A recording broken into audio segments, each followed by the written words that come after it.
উল্টে উল্টে পরে ডিগবাজি দেয় জায়েদ খানের থেকে বেশি।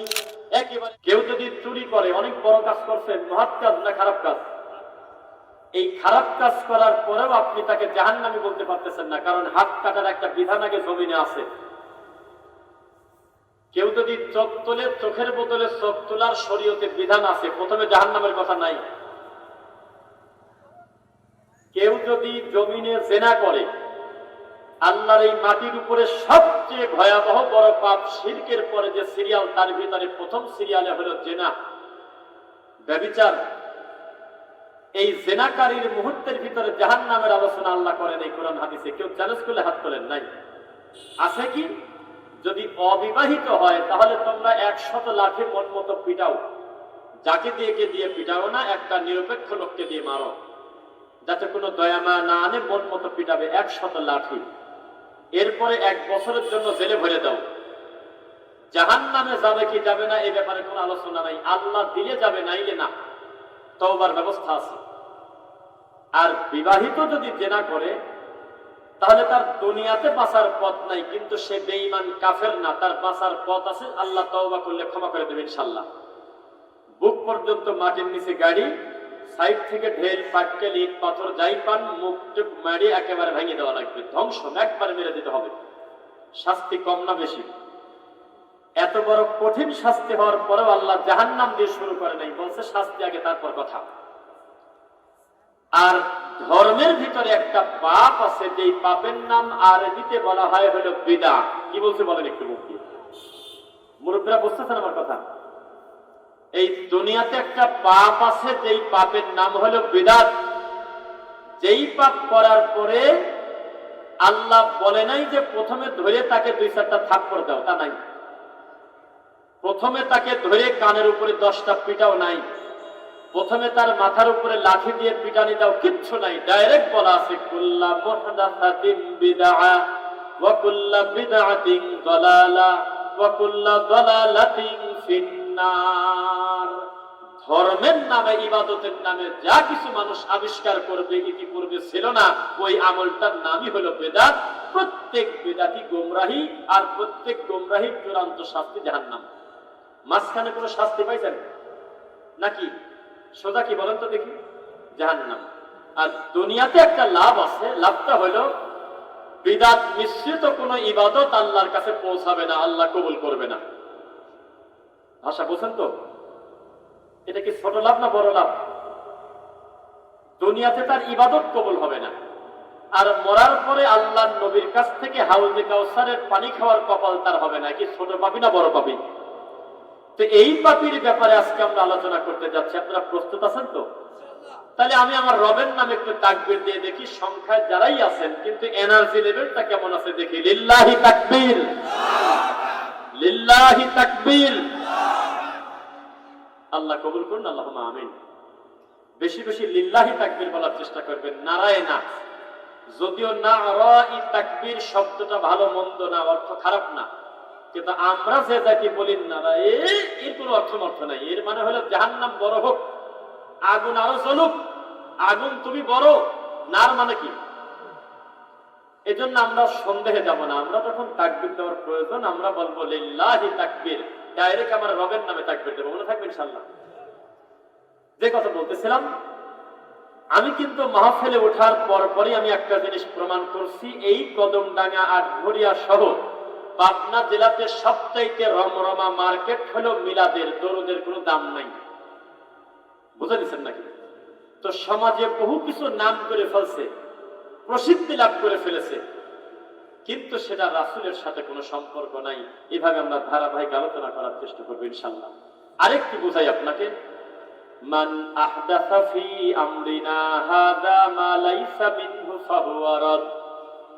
এই হাদিসটা যিনি বর্ণনা করতেছেন তার নাম হলো আম্মাদান আয়েশা রাদিয়াল্লাহু আনহা। নাম শুনেছেন?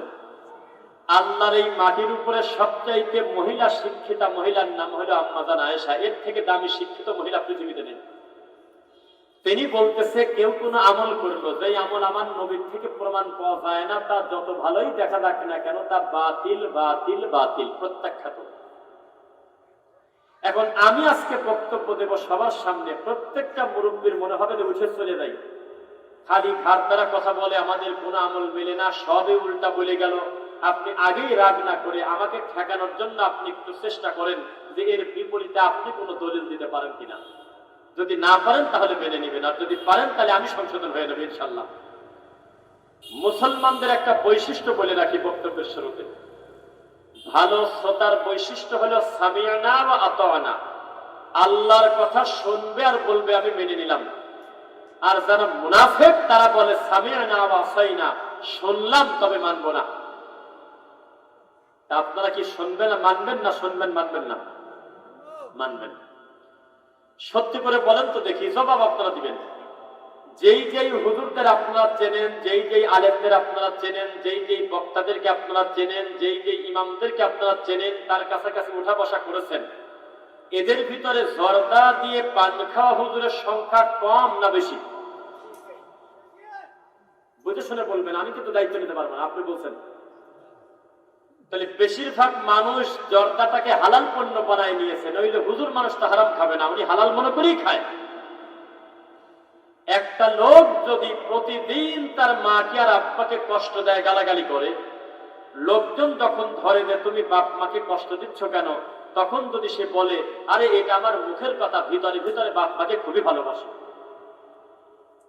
তখন সাইড থেকে কাঁচা কঞ্চি অথবা গরুর লাঠি তুলে আধা ঘন্টা একটানা পিটাতে হবে আর বলতে হবে আরে উপর দিয়ে মনে হচ্ছে পিটাচ্ছি, ভিতর দিয়ে তোমার জন্য আমার খুবই ভালোবাসা। বুঝতেছেন না? একটা লোক বলতেছে আমি আমার নবীকে খুব ভালোবাসি কিন্তু দাড়ি রাখে না। একটা লোক বলতেছে আমার রাসূলের নাম শুনলে আত্মা ঠান্ডা হয়ে যায় কিন্তু ফজরের নামাজ পড়ে না। এটা কি ভালো মানুষ না খারাপ মানুষ? এটা হলে ইয়ারকি ঠাট্টা করতেছে। তো যেই হুজুর জর্দা দিয়ে পান খায়, এটা হারাম মনে করে খায় না হালাল মনে করে খায়? হালাল মনে করে খায়। হারাম মনে করে খাবে কেন? হুজুর মানুষ হারাম খাবে কেন? এই হুজুরকে যদি বলেন যে ওই লোকটাকে একটা গালি দান দিবে না, অমুকের মাথা একটা বাড়ি দান দিবে না, 1 টাকা সুদ খান জীবন থাকতে খাবে না, এত বড় ভালো মানুষের মুখে সবসময় হাকিমপুর জর্দা ঢোকে আর বের হয়, বোঝা গেল লোকটা হারাম মনে করে খায় না, এটাকে হালাল মনে করে খায়। আর আপনাদের কাছে আমার প্রশ্ন, এটা কি হালাল খাদ্য না হারাম খাদ্য? তাহলে বোঝা গেল সমাজে বহু হারাম প্রতিষ্ঠিত হয়ে গেছে হালালের মতো। সেজন্য নতুন মাঠে বক্তব্য দিতে গিয়ে আমরা বলি যে আমরা কি জনগণের আলোকে ওয়াজ করবো না কোরআন হাদিসের আলোকে ওয়াজ করবো? জনগণের আলোকে ওয়াজ করলে জনগণের কোনো ব্যথা লাগে না, কেউ কিছু ঠিকও পায় না, সবাই বলে আল্লাহু আকবার। আর ইসলামের আলোকে ওয়াজ করলে একদল অনুসারী বলে নতুন নতুন হুজুর, নতুন নতুন ফতোয়া। তো এভাবে আমি ধারাবাহিকভাবে একটা করে ভুল ধরায় দেব, আপনি আমার ভুল ধরায় দেবেন, আমি সংশোধন হবে ইনশাল্লাহ। মদখোর মদ ছেড়ে দিয়েছে আয়াত নাজিল হওয়ার পরে, জেনাখোর জেনা ছেড়ে দিয়েছে রাসূলের দিকে তাকানোর পরে। বড় বড় পাপীকে আল্লাহ ক্ষমা করে দেয় নাই, শুধু ইউবাদদিলুল্লাহু সাইয়্যাতিহিম হাসানাত, অতীতের ভুলগুলোকে আল্লাহ নেকি দিয়ে পরিবর্তন করে দিয়েছে। বহু সাক্ষী আছে, এই মঞ্চ থেকে আমরাও আমাদের ভুলকে সংশোধন করে বাড়ি যেতে চাই। আল্লাহ তুমি কবুল করো। এতদিন কি চলতো, কোন হুজুর কি বলেছে এটা বলে আপনি খবরদার এমন কোন মন্তব্য করবেন না যেই মন্তব্য কোরআন হাদিসের বিরুদ্ধে যায়। 17 নম্বর সূরা, সূরা বানী ইসরাঈল, কি নাম বলতে বলেন? আউযু বিল্লাহি মিনাশ শাইতানির রাজীম। ওয়ালা তাকফু মা লাইসা লাকা বিহি ইলম। ইন্নাস সামআ ওয়াল বাসারা ওয়াল ফুআদ কুল্লু উলাইকা কানা আনহু মাসউলা। যাও যাও। কোরআন মাজিদে আল্লাহ বলতেছেন 17 নম্বর সূরা, সূরা বানী ইসরাঈল, যেই ব্যাপারে তোমার ইলম নাই, জ্ঞান নাই, সে ব্যাপারে মন্তব্য করো না। বুঝেন না মনে হয়? যেই ব্যাপারে তোমার ইলম নাই, জ্ঞান নাই, সে ব্যাপারে কি করে না? আপনাদের এলাকায় এমন কি কিছু লোক পাওয়া যায় কিনা মাঝে মধ্যে বলে আরে রাখো তো তোমার হাদিস, রাখো তো তোমার সহিহ হাদিস, বলে কিনা? এটা কি ইলম দিয়ে বলছে না শয়তানের পক্ষ থেকে বলছে? ইলম দিয়ে বলতে পারবে না। ইন্নাস সামআ ওয়াল বাসারা ওয়াল ফুআদ কুল্লু উলাইকা কানা আনহু মাসউলা। কারণ তোমার চোখ, তোমার কান, তোমার অঙ্গ প্রত্যঙ্গ আল্লাহর সামনে জিজ্ঞাসিত হতে হবে তুমি কিসের ভিত্তিতে মন্তব্য করেছিলে। তাহলে বোঝা গেল শরীয়ত এমন একটা জিনিস যে আমি মন মতো করে মন্তব্য করতে পারবো না। বুঝা গেছেন কথা? শরীয়ত কাকে বলে? আমি কিন্তু বক্তব্য শুরু করার পূর্বে অনেক কিছু বলে আপনাকে একটা পর্দায় নিচ্ছি, যাতে আপনি বুঝতে পারেন যে আমি আসলে বলতে চাচ্ছি কি। গ্লাস আছে নাকি? ওই ওই মগটা দেন আমার কাছে। এমনিতে দেন, এমনি কোনো কারণ ছাড়াই। এইটা মনে করেন এক মগ শরবত। কি বলছি? আল্লাহর রাসূলের কাছে শরবত পেশ করলো। রাসূলের কাছে মেহমানদাররা পেশ করতে পারে না। রাসূলের কাছে এক মগ ভরে, এক জগ ভরে, বড় একটা গ্লাস ভরে দেশে শরবত। কি তো রাসূলের একটা চিরতারিত সুন্নাহ ছিল, উনি একটু সামান্য মুখে দিয়ে বাকিটা তার সাহাবীদেরকে দিয়ে দিত। তো একদিন আমার নবীর সামনে শরবত এসেছে। শরবত একটু মুখে দেওয়ার পরে তিনি দেখে যে ডান দিকে হয়েছে ছোট ছোট সাহাবী, বাচ্চা লোক, বাচ্চারা, আর বাম দিকে আছে আবু বকর, ওমর, উসমান, আলীর মতো বড় বড় সিনিয়র জান্নাতের প্রথম কাতারের সাহাবীরা। সুবহানাল্লাহ। তো মুহাম্মদ সাল্লাল্লাহু আলাইহি ওয়াসাল্লাম মনে করলেন যে আমি একটু আদব দেখাই, আমি একটু আবু বকরের হাতে দেই বা বড় সাহাবীদের হাতে আমার এই শরবতের অবশিষ্টটুকু দেব। এজন্যই বাচ্চাদের কাছে অনুমতি নিচ্ছে, তোমরা কি আমাকে এই অনুমতি দেবে যে আমি আমার শরবতের অবশিষ্টটুকু আমি বাম দিক থেকে শুরু করবো আগে? মুসলমান, শরীয়ত এমন একটা জিনিস, বাচ্চা মানুষের কাছে দুনিয়ার সবচেয়ে ভদ্রলোক, তার নাম কি বলেন? মুহাম্মদ সাল্লাল্লাহু আলাইহি ওয়াসাল্লাম। তিনি অনুমতি চাচ্ছে, আমি কি বাম দিক থেকে দিতে পারি? কারণ তার উপরে যে জিবরাইল ওহী নাযিল করেছে, জিবরাইল বলেছে, হে নবী, খবরদার মরা পর্যন্ত কোন জিনিস ডান দিক থেকে শুরু করবেন না, বাম দিক থেকে শুরু করবেন না, ডান দিক থেকে শুরু করবেন। ভালো জিনিস কোন দিক থেকে শুরু করবেন? ডান দিক থেকে। তো নবী মনে করলেন যে আমি একটু জিজ্ঞাসা করে দেখি ওরা অনুমতি দেয় কিনা। বাচ্চারা অনুমতি দিল না। বাচ্চারা নবীর কাছ থেকে গিলাসটা নিয়ে বলতেছে, দেন, আমাদের কাছে দেন, আমরা অনুমতি দেব না আল্লাহর নবীর হাতের অবশিষ্ট শরবত খাওয়ার ব্যাপারে, আমরা আমাদেরকে প্রাধান্য দেব, ওদেরকে দেব না। তাই বলে তারা নিজেরা শুরু করে দিয়েছে খাওয়া। আল্লাহর নবী বললেন, আল্লাহ আমাকে বাঁচালেন, আমি যদি বাম দিক থেকে শুরু করতাম তাহলে আমি শরীয়ত মানলাম না, আমি নিজেই শরীয়ত লঙ্ঘন করলাম, আমার খুব উপকার হলো, আমি বাচ্চাদের হাতে দিয়ে দিলাম, ডান দিক থেকে দিলাম, বাম দিক থেকে দিলাম। ও মুসলমান, শরীয়তের কাছে আল্লাহর নবী নিজেও জিম্মি। তিনি নিজেও টয়লেটে ঢোকার সময় ডান পা দিতে পারেন না, তার হাত পা বাঁধা শরীয়তে, তিনি বাম পা দিতে বাধ্য। আল্লাহর নবীর উপরে শরীয়ত নাজিল হয়েছে, ওহী এসেছে, জীবনে কোনোদিন স্ত্রী সহবাসের পূর্বে তার মন মতো দোয়া পড়ে নাই, আল্লাহ যেটা পড়তে বলেছেন সেটাই পড়েছেন। জীবনে কোনোদিন আল্লাহর নবী বাম পা মসজিদে আগে প্রবেশ করেন নাই, ডান পাটাই আগে দিয়েছেন, কেননা শরীয়তের কাছে তিনি জিম্মি। তিনি নিজেও ইসলামের শরীয়তের বাইরের কেউ না, সারাটা জীবন নিয়ম মেনে তিনি চলেছেন। আমি কে বানায় বলছি কিনা বলেন? শরীয়ত কারোর মন মতো চলবে না। ওয়ালা তাকফু মা লাইসা লাকা বিহি ইলম, খবরদার, যেই ব্যাপারে তোমার ইলম নাই সেই ব্যাপারে কোনো মন্তব্য করো না। এবার আপনাকে বোঝাই, আমরা হর সময় হার চামড়ার মুখ দিয়ে অনেক কথা বের করে ফেলি যেটা ইসলাম মনে করি, অর্থ ইসলাম না। আছে কিনা বলেন? দেখবেন যে মাঝে মধ্যে আমরা বলি খোদা হাফেজ, আবার দেখা হবে, বলেন কিনা? বলেন না? কি বলেন? খোদা কিনা? খোদা বলে কোন শব্দ আমার আল্লাহর কাছে যায় না। কেন? ওয়ালিল্লাহিল আসমাউল হুসনা ফাদউহু বিহা, আমি আল্লাহর রয়েছে অগণিত যেগুলো তোমরা ধরে ধরে আমাকে ডাকো। রহমান বলো, রাজ্জাক বলো, মালিক বলো, খালিক বলো, মুতাকাব্বির বলো, মুহাইমিন বলো, আসিফুল বলো, রহিম বলো, রহমান বলো, দুনিয়ার নাম আমার রয়েছে প্রায় ৯৯টা নাম কুরআন মাজিদে উল্লেখ করার পরেও আমরা বাঙালি একটাও পছন্দ না করে বইয়ের ভিতরে ঢোকায় দিলাম, ও খোদা ক্ষমা করে দাও। খোদাকে, খোদাকে আরবিতে খোদা বানানি হয় না, অথচ খোদার মার্কেট হয়ে গেছে আমাদের বইপত্র পর্যন্ত। এভাবে আমি ধারাবাহিকভাবে আপনাকে বোঝাবো, বহু কিছু আমরা ধর্ম মনে করে চালায় দিচ্ছি, অথচ তার সাথে ধর্মের কোনো সম্পর্ক নাই। এইবার আসেন, আল্লাহ সুবহানাহু ওয়া তাআলা রাসূল সাল্লাল্লাহু আলাইহি ওয়াসাল্লামকে মানতে বলেছেন কিভাবে? একটু তাকান আমার দিকে। মা আতাকুমুর রাসূলু ফাখুযু ওয়া মা নাহাকুম আনহু ফান্তাহু। আমার নবী যেটা দেয় সেটা গ্রহণ করো, তিনি যা থেকে বিরত থাকতে বলে সেটা থেকে বিরত থাকো, এটাই ইসলাম। রাসূলকে মান্য করাই ইসলাম, তার বিরোধিতা করাটাই হলো কুফর, শিরক, এটাই হলো বাস্তব কথা। এবার সবাই কি প্রস্তুত আছেন? আমি এখন বিদআতের ব্যাপারে আলোচনা করব ইনশাআল্লাহ।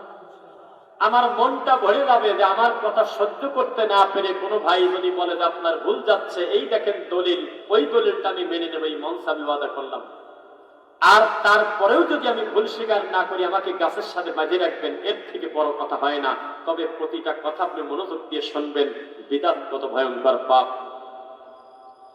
রাসূল সাল্লাল্লাহু আলাইহি ওয়াসাল্লাম বলবেন যে আমার উম্মত কোথায়?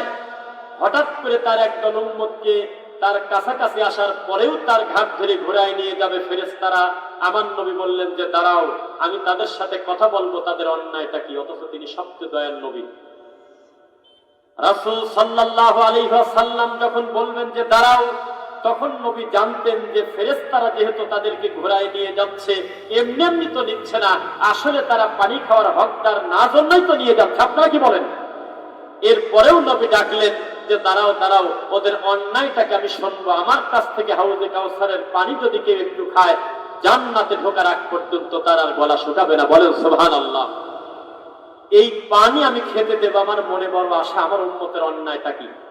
তখন বলা হবে আপনার মৃত্যুর পরে ওরা জিনা করেছে। কি বলেন? এটা বলবে?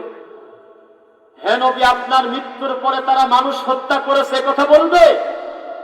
আপনার মৃত্যুর পরে তারা পাথর দিয়ে মানুষ হত্যা করেছে, আপন মায়ের পেটের ভাইয়ের জীবন্ত চোখ টান দিয়ে তুলে ফেলেছে, কথা বলবে?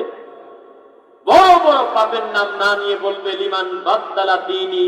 হে নবী, আপনার মরার পরে তারা বিদআত করছে, মানে দ্বীনকে পরিবর্তন করছে। যেই দয়ার নবী বললেন যে ওদের অন্যায়টাকে আমি শুনবো, আমার কাছে পেশ করা হোক, যেই প্রশ্ন এসেছে দ্বীনের ব্যাপারে, আল্লাহর নবী সঙ্গে সঙ্গে একবারে পুরা উল্টা মন্তব্য করে বললেন সক্কন সক্কন, সরে যাও, দূর হয়ে যাও, তুমি আমার উম্মত না। কারণ বিদআত করা মানে শরীয়ত ধ্বংস করা, দ্বীন ধ্বংস করা। যখন দ্বীনের ব্যাপারে প্রশ্ন আসছে, এক সেকেন্ডের জন্য নবী দেরি না করে বললেন সক্কন সক্কন, বুখারীর হাদিস, দূর হও, সরে যাও, তুমি আমার উম্মত না, তোমার পানি খাওয়ার অধিকার নাই। আমি কে বানায় বলছি কিনা বলেন? তাহলে এবার বলেন যে বিদআত কি ছোট পাপ না বড় পাপ? আপনাদেরকে কিছু বিষয় বলি, প্রথমটা থেকে শুরু করি।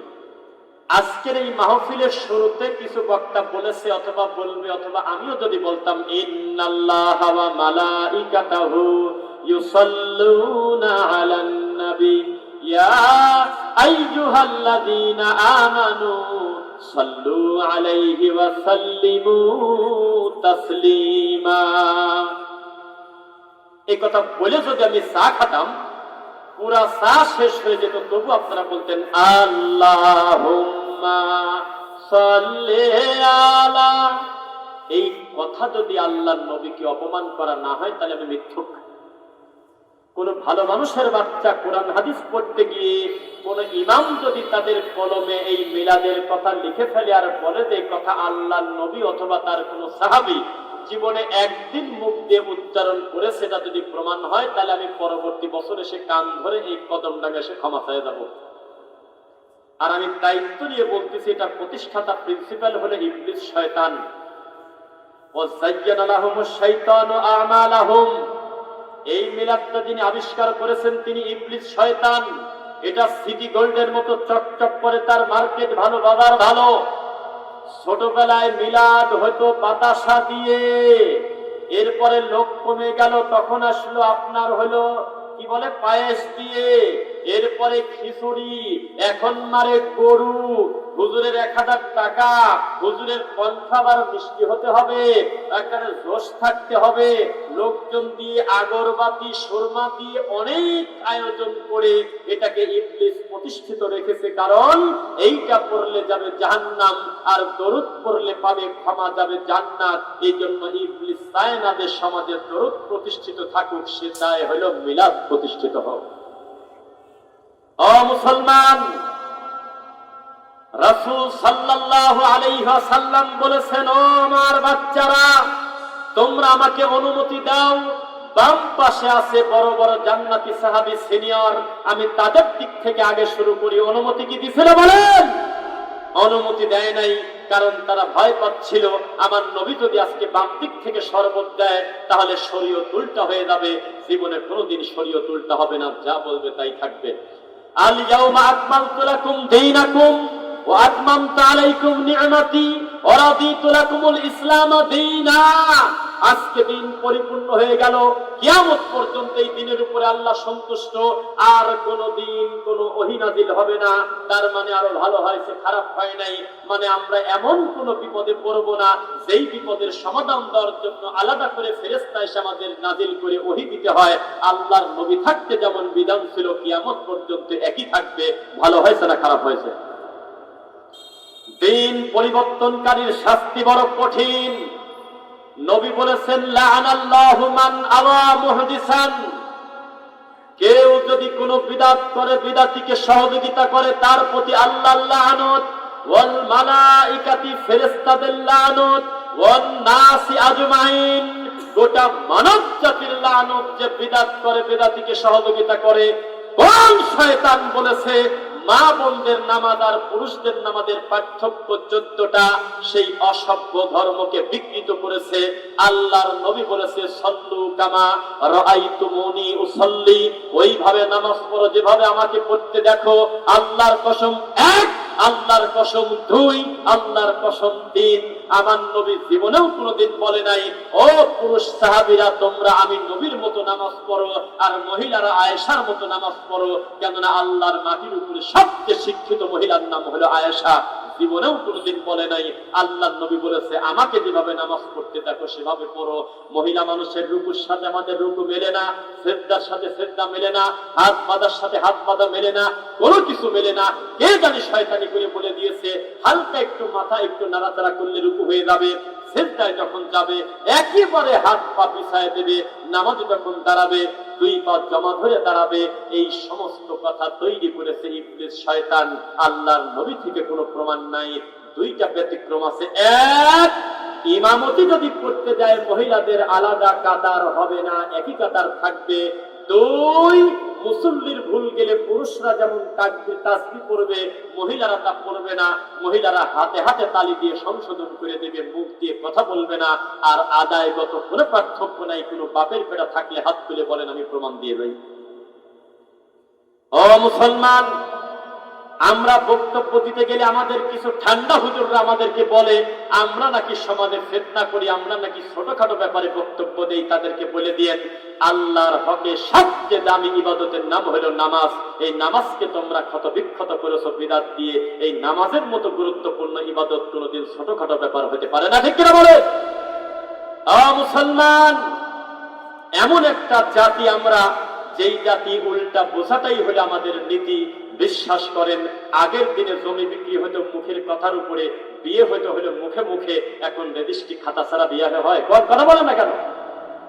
দলিল ছাড়া আপন ভাই আপন ভাইয়ের সাথে লেনদেন করে না, অথচ মুখের কথাই বলে দিয়েছে উত্তর মাঠের 2 বিঘা জমি তোর কাছে দিয়ে দিলাম, দেয় নাই। এখন আর সেই দিন নাই। দলিল ছাড়া আপনারা চলবেন না বলেন ইনশাল্লাহ। দলিল ছাড়া রামায়ণ চলে, দলিল ছাড়া দুর্গা পূজা চলে, দলিল ছাড়া নারায়ণ পূজা চলে, দলিল ছাড়া সরস্বতী পূজা চলে, কালী পূজা চলে, ভগবতী পূজা চলে। দলিল ছাড়া ইসলাম চলে না। ইসলাম মানেই হলো প্রমাণ সহকারে ইবাদত করা। যার কোনো প্রমাণ নাই, দলিল নাই, সেটা করব না, করব না, করব না। কেন? আমার এই ইবাদতের উপরে বেসেস করে আমার আল্লাহর সন্তুষ্টি, আমার ইবাদতটা নবীর ইবাদতের সাথে মিলেছে কিনা এটা প্রমাণ না করা পর্যন্ত যেন আমরা মরি না। আল্লাহ কবুল করুক, করুন আমিন। তাহলে আমি শুরু করি নাকি? সর্বপ্রথম একজন বান্দা নামাজে দাঁড়াবে, ওযু করে পবিত্রতা অর্জন করে আল্লাহর ঘরে ঢুকে অথবা জায়নামাজে দাঁড়িয়ে সালাত আদায় করবে। প্রথমেই তাকে শেখানো হয়েছে তুমি প্রথমে আল্লাহু আকবার বলতে পারবে না, কারণ তোমাকে আগে জায়নামাজ পাক করার দোয়া পড়তে হবে। তার নাম হলো ইন্নী ওয়াজ্জাহাতু ওয়াজহিয়া লিল্লাযী ফাতারাস সামাওয়াতি ওয়াল আরদা হানিফা ওয়া মা আনা মিনাল মুশরিকিন। আছে কিনা বলেন? আছে কিনা? হায় হায় হায় হায়, চাচার কবর কোন জায়গা, চাচি কাঁদে কোন জায়গা, হায় রে কপাল। অথচ যে কোনো জায়গায় কাঁদলেই শোনেন একটা কথার কথা। ইন্নী ওয়াজ্জাহাতু ছিল কুরআন মাজিদের আয়াত, পড়লে প্রতি হরফে 10 নেকি ভিন্ন কথা। তবে আমার নবী মাঝে মধ্যে আল্লাহু আকবার বলে হাত বেঁধে সানা হিসেবে ইন্নী ওয়াজ্জাহাতু পড়তেন। এই মুসলমান জাতি, এই বর্তমান উপমহাদেশের মুসলিমরা, আমরা এটাকে নামাজের বাইরে নিয়ে আসছি জায়নামাজের দোয়া মনে করে। আমার নবী একদিন যদি জায়নামাজের দোয়া ইন্নী ওয়াজ্জাহাতু বলে পড়ে থাকে, তাহলে আমাকে আজকে গাছের সাথে বাঁধিয়ে রাখবেন যদি প্রমাণ হয়। কেন সমাজে চলে সেটাকে আমি জানি নাকি? এই সমাজে বহু কিছুই চলে। আপনার ছেলের 18 বছর বয়স, এখন হাফ প্যান্ট পরে হুন্ডা চালায়, কি কামে চালায় তাকে আমি জানি নাকি? আপনার মেয়ে বিবাহধারী মেয়ে, কবে যেন বিবাহ দিতে হবে, সেই মেয়ে এখনো পুরুষের মতো প্যান্ট শার্ট পরে রাস্তায় ঘোরে, কি কারণে ঘোরে তাকে আমি জানি নাকি? এতদিন শুনেছেন ছেলে মানুষ বিড়ি সিগারেট খায়, আল্লাহর কসম মহিলারাও বিড়ি খায়, জানেন আপনি?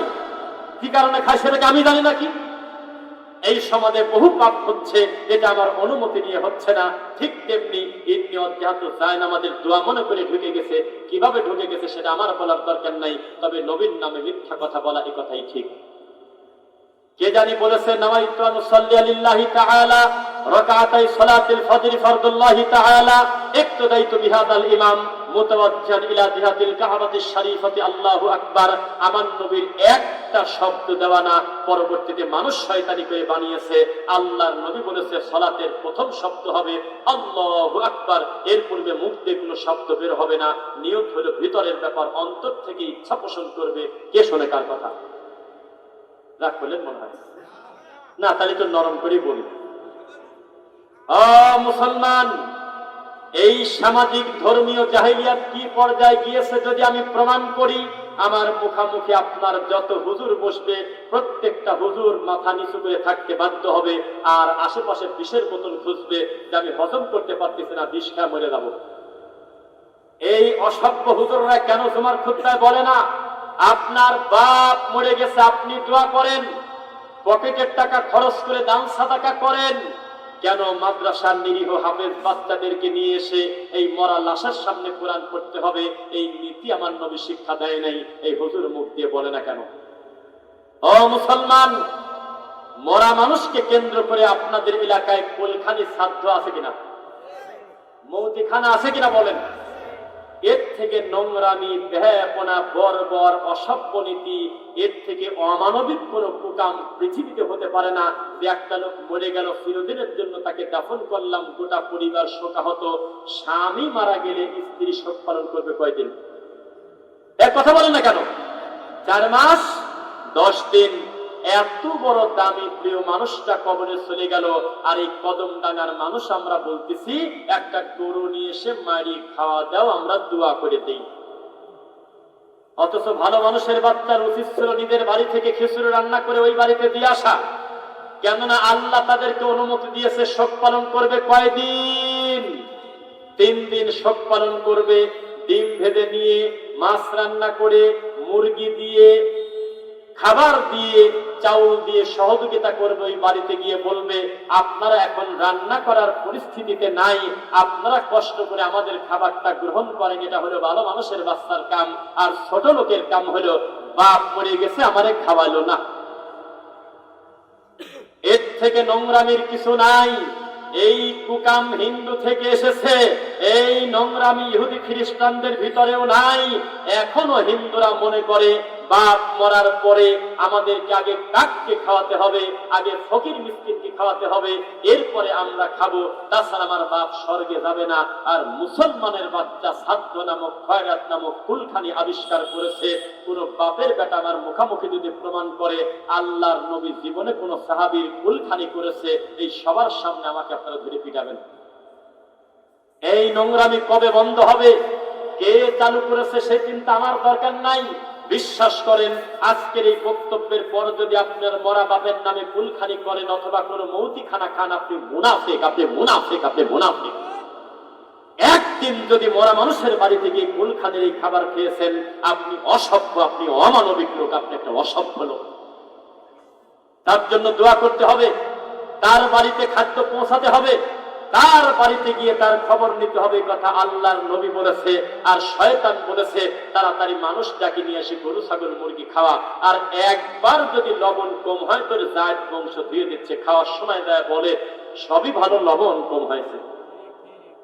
বিশ্বাস করেন, যেই মরা মানুষকে কেন্দ্র করে মৌতিখানা করা হয়, কুলখানি করা হয়, শ্রাদ্ধ করা হয়, যেই শকুনরা এখনো বাড়িতে ঢোকে নাই খাওয়ার জন্য, শকুনরা যাওয়ার আগেই সারা দিন অথবা তার আগের রাত রসুন ছড়ে না, পেঁয়াজ ছড়ে না, চাউল ডাউল এগুলো রেডি করে না।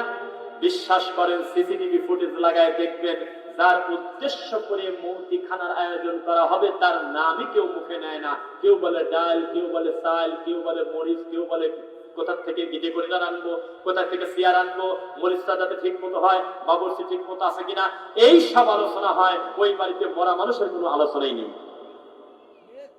এই নোংরামি বন্ধ করবেন, আমার ভিতরে বহু কথা জমা। এই জন্য আপাতত এই মৌতিখানাটাকে এখানে দাফন করে দিলাম। আল্লাহ, এই কুলখানি নামক নোংরামি থেকে আমাদের এই মঞ্চের মানুষদের তুমি কবুল করো আল্লাহ।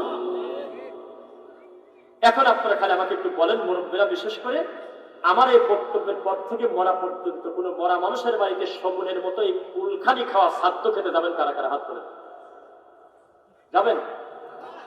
যদি যান, আরবিতে আপনার নাম হলো মুনাফিক। আমার সাথে মুনাফিকি করেন নাই, দিনের সাথে মুনাফিকি করেছেন। বোঝা যাচ্ছে না মনে হয়? ও মুসলমান, আমাদের এই দেশে তাবিজ কবজ কি প্রতিষ্ঠিত না তাবিজ কবজ বিহীন? আমরা বলেন প্রতিষ্ঠিত। এমন কোন বাড়ি নাই যেই বাড়িতে মাজায় গলায় তাবিজ কবজ পাওয়া যায় না, আছে কিনা? তাবিজ কবজ কি? মান তাআল্লাকা তামিমাকান ফাকাদ আশরাক, মান আল্লাকা শাইআন উকিলা ইলাই। কেউ যদি কল্যাণের আশায় শরীরে কোনো কিছু লটকায় সে শিরিক করলো, কেউ যদি তাবিজ কবজ শরীরে নেয় সেটা শিরিক করলো। অথচ এই জিনিস বিক্রি করে হুজুর মানুষের সংসার চলে। ইমামতি করে বেতন পায় ৮০০০ টাকা। ও হুজুর, একদিন ধান কাটলে দেয় ১০০০ টাকা, ৮০০ টাকা। প্যাডেল মারা লাগে না, খালি ধরে রাখবে, মাঝে মধ্যে হাতটা মোছার দেবে, আর সার্ভে দিলেই এক সার্ভে চলে যায় ২০০ কিলো। এই লোকেরও দিন শেষে ১০০০ টাকা রুবি আছে। এই ২০২৫ সালে এখনো ৮০০০ টাকার ইমামতি করেন কিভাবে? কয়েকদিন ইমামতি করে যে টাকা পাই সে টাকায় তো হাতি দেওয়া লাগে না। আরে মৌতি খানা খায়া তাবিজ বেশি টাকা তুলে নিচ্ছে ৩০,০০০। বুঝতেছেন? মহিলা প্যান্ডেলের মা বোনদের বলি, এই মুহূর্তে আপনার গলা থেকে তাবিজ খুলে ফেলেন। এখন আপনার বাচ্চার মাজা থেকে, হাত থেকে বালা তাবিজ কবজ খুলে ফেলেন। যে এটা দিয়েছে সে না বুঝে দিয়েছে, তিনি ভালো কাজ করে নাই। দুনিয়ার সবচেয়ে দামি মানুষ মুহাম্মদ সাল্লাল্লাহু আলাইহি ওয়াসাল্লাম বলেছে শিরিক। এটা যদি প্রমাণ করতে না পারি তাহলে আমাকে আপনারা ধরে রাখবেন। এর থেকে বড় কথা হয় না। তাবিজ কবজ মানেই হলো শিরক, কোরআনের আয়াত দিয়ে হোক আর কোরআন ছাড়া হোক। বুঝতেছেন কথা? ও মুসলমান, ছোট ছোট বাচ্চার গলায় টিপ কেন, কাজল কেন, কালি কেন? বলে যে নজর লাগবে, এখনই খুলে ফেলেন, এখনই বাচ্চার কপালের টিপ, কালি, কাজল মুছে দেন। আল্লাহর নবী এমন কোন পদ্ধতি শেখান নাই। নবী বলেছেন সূরা ইখলাস পড়ো, ফালাক পড়ো, নাস পড়ো, আয়াতুল কুরসি পড়ো, বাকারা শেষ আয়াত পড়ো, সূরা মুলক পড়ো। একাধিক পড়ার জিনিস আছে, তবে টিপ দেওয়ার মতো কোনো বিধান আমার নবী বলেননি। এই কদমডাঙ্গার মানুষ এখনো জানে না আল মাইয়িতু ইউআযাবু বিমা নিহা আলাইহি। কেউ যদি মরা মানুষের জন্য বিলাপ করে তাহলে তার শাস্তি দেওয়া হয়। মহিলা মানুষের এই স্বভাবটা আছে, তাদের প্রিয় মানুষ যখন মারা যায় তখন নিজের মাথার নিজের চুল টান দিয়ে ছিঁড়ে ফেলে, বুক পিঠ থাপড়ায়, উল্টে উল্টে পরে ডিগবাজি দেয় জায়েদ খানের থেকে বেশি, একেবারে গড়াগড়ি করে আর বলে এ কই গেল রে, এ তাজা মানুষ মরে গেল রে, এই কি একটা কাজ হলো। এগুলো বলা যাবে না, ভিতরে ভিতরে কান্না করতে হবে, ভিতরটা পুড়ে যাক, তবে বাহ্যিক ভাবে প্রকাশ করা যাবে না। বলতে হবে আল্লাহ আপনার সিদ্ধান্ত আমি মেনে নিলাম, আমার সন্তানের সাথে দেখা হবে আমার জান্নাতে ইনশাআল্লাহ, আপনার আমানত আপনি নিয়ে গেছেন, ইন্না লিল্লাহি ওয়া ইন্না ইলাইহি রাজিউন, আমি মেনে নিলাম আল্লাহ আপনার সিদ্ধান্ত। এর নাম ভালো মানুষ। কাঁদতে কাঁদতে গলা শুকিয়ে ফেলা ভালো কাজ না, কাঁদতে কাঁদতে পাগল হয়ে যাওয়া ভালো কাজ না, উল্টে উল্টে পড়া ভালো কাজ না, কাপড় খুলে ফেলা ভালো কাজ না, নিজের বুক পিঠ থাপড়ানো ভালো কাজ না, মৃত মানুষকে কেন্দ্র করে কুলখানি করা অনুষ্ঠান করা ঠিক কাজ না, কারণ আপনারা মরাটাকে অস্বাভাবিক করে ফেলেছেন, অথচ মৃত্যু হলো স্বাভাবিক। ও মুসলমান, তাকান আমার দিকে। আল্লাহর নবীর লাশ সামনে, আবু বকর, ওমর, ওসমান, আলী সবাই তার লাশের দিকে তাকায় আছে। পরিস্থিতি কত কঠিন, কেউ হাত তুলে বলেন এটা কি বর্ণনা করা যায়? হ্যাঁ, উমর রাদিয়াল্লাহু আনহু একদিন নবীর সাথে হাঁটতেছেন, হাঁটতে হাঁটতে বললেন আল্লাহর নবী, এই সারা পৃথিবীর সব কিছু থেকে আমি আপনাকে বেশি ভালোবাসি, ইল্লা শুধুমাত্র আমার জানটা ছাড়া। ভাষা কি বোঝা যায়? এই পৃথিবীর সব থেকে বেশি আপনাকে ভালোবাসি, শুধু আমার আত্মাটা ছাড়া। তখন আমার নবী বললেন, এটা কোনো পূর্ণাঙ্গ উত্তর এখনো হলো না, উত্তর পাই নাই। তখন উমর বুঝতে পেরে বললেন আল্লাহর নবী, এবার আমি রেডি, এবার আমি লাব্বাইক, আমার জীবনের থেকে বেশি প্রিয় আমি আপনাকে ভালোবাসি। তখন রাসূল বললেন, এইবার উত্তর হয়েছে, এইটা না করা পর্যন্ত কেউ পূর্ণাঙ্গ ঈমানদার হতে পারবে না। সেই নবীর লাশ সামনে, যেই নবীর কথা শরীয়ত, যেই নবী হ্যাঁ বললে হ্যাঁ, না বললে না, যেই নবীর কথা মতো কাফের তওবা করে, যেই নবীর কথা মতো মুশরিক তওবা করে, যেই নবীর চেহারার দিকে তাকিয়ে মানুষের ক্ষুধা নিবারণ হয়ে যাওয়ার মতো হয়ে যায়, যেই নবীর চেহারার দিকে তাকিয়ে রাগান্বিত ব্যক্তি রাগ ভুলে যায়, যেই নবীর চেহারার দিকে তাকিয়ে বড় বড় স্বৈরাচার কালেমা পড়ে মুসলিম হয়েছিল, এই নবীর লাশ সামনে থাকলে আবু বকর, ওমরের পরিস্থিতি কত কঠিন হয় এবার আপনারা বলেন। সবাই কঠিন হয়ে গেছে। উমর রাদিয়াল্লাহু আনহু পরিস্থিতি জটিল, তিনি বসে না, তিনি দাঁড়িয়ে আছে, তিনি ঘোষণা দিচ্ছে আল্লাহর নবী মৃত্যুবরণ করেছে, আমি কাউকে বলতে দেব না। আবু বকর সিদ্দিক দেখলেন এভাবেই যদি উমরের অবস্থা থাকে তাহলে তো পরিস্থিতি খারাপ হয়ে যাবে, লাশ দাফন করা যাবে না, মানুষজন অস্বাভাবিক হবে, দুইটা গ্রুপ তৈরি হবে। তখন তিনি বলতেছে, উমর ইজলিস, উমর তুমি বসে পড়ো। ফাআবা উমর, উমর অস্বীকার করলেন। উমর বললেন, আমি বসবো না হে আবু বকর, আল্লাহর নবীর পরে উম্মতে মুহাম্মাদের সবচেয়ে দামি মানুষের নাম আবু বকর, এরপরেও আমি আপনার কথা মানবো না, আমি বসবো না। আবার বললেন, ইয়া উমর, হে উমর ইজলিস, বসে পড়ো। ফাআবা উমর, উমর অস্বীকার করল, আমি বসবো না। তখন আবু বকর সিদ্দিক চিৎকার দিয়ে বললেন, ফামান কানা মিনকুম ইয়াবুদু মুহাম্মাদ ফাইন্না মুহাম্মাদান কদ মাত, কেউ যদি মনে করে এতদিন আমরা মুহাম্মাদের ইবাদত করতাম, মুহাম্মাদের পূজা করতাম, তাহলে ফাইন্না মুহাম্মাদান কদ মাত, আজকে থেকে তার আর ইবাদত করার দরকার নাই, মুহাম্মদ মারা গেছে, তার ইবাদত নাই।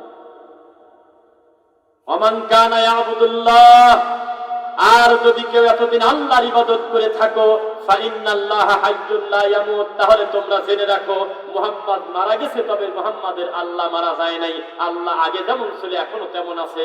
বসে পড়ো উমর। উমর তখন বসে পড়লেন, একটা আয়াতে বসে পড়লেন, ওয়া মুহাম্মাদুন ইল্লা রাসূল।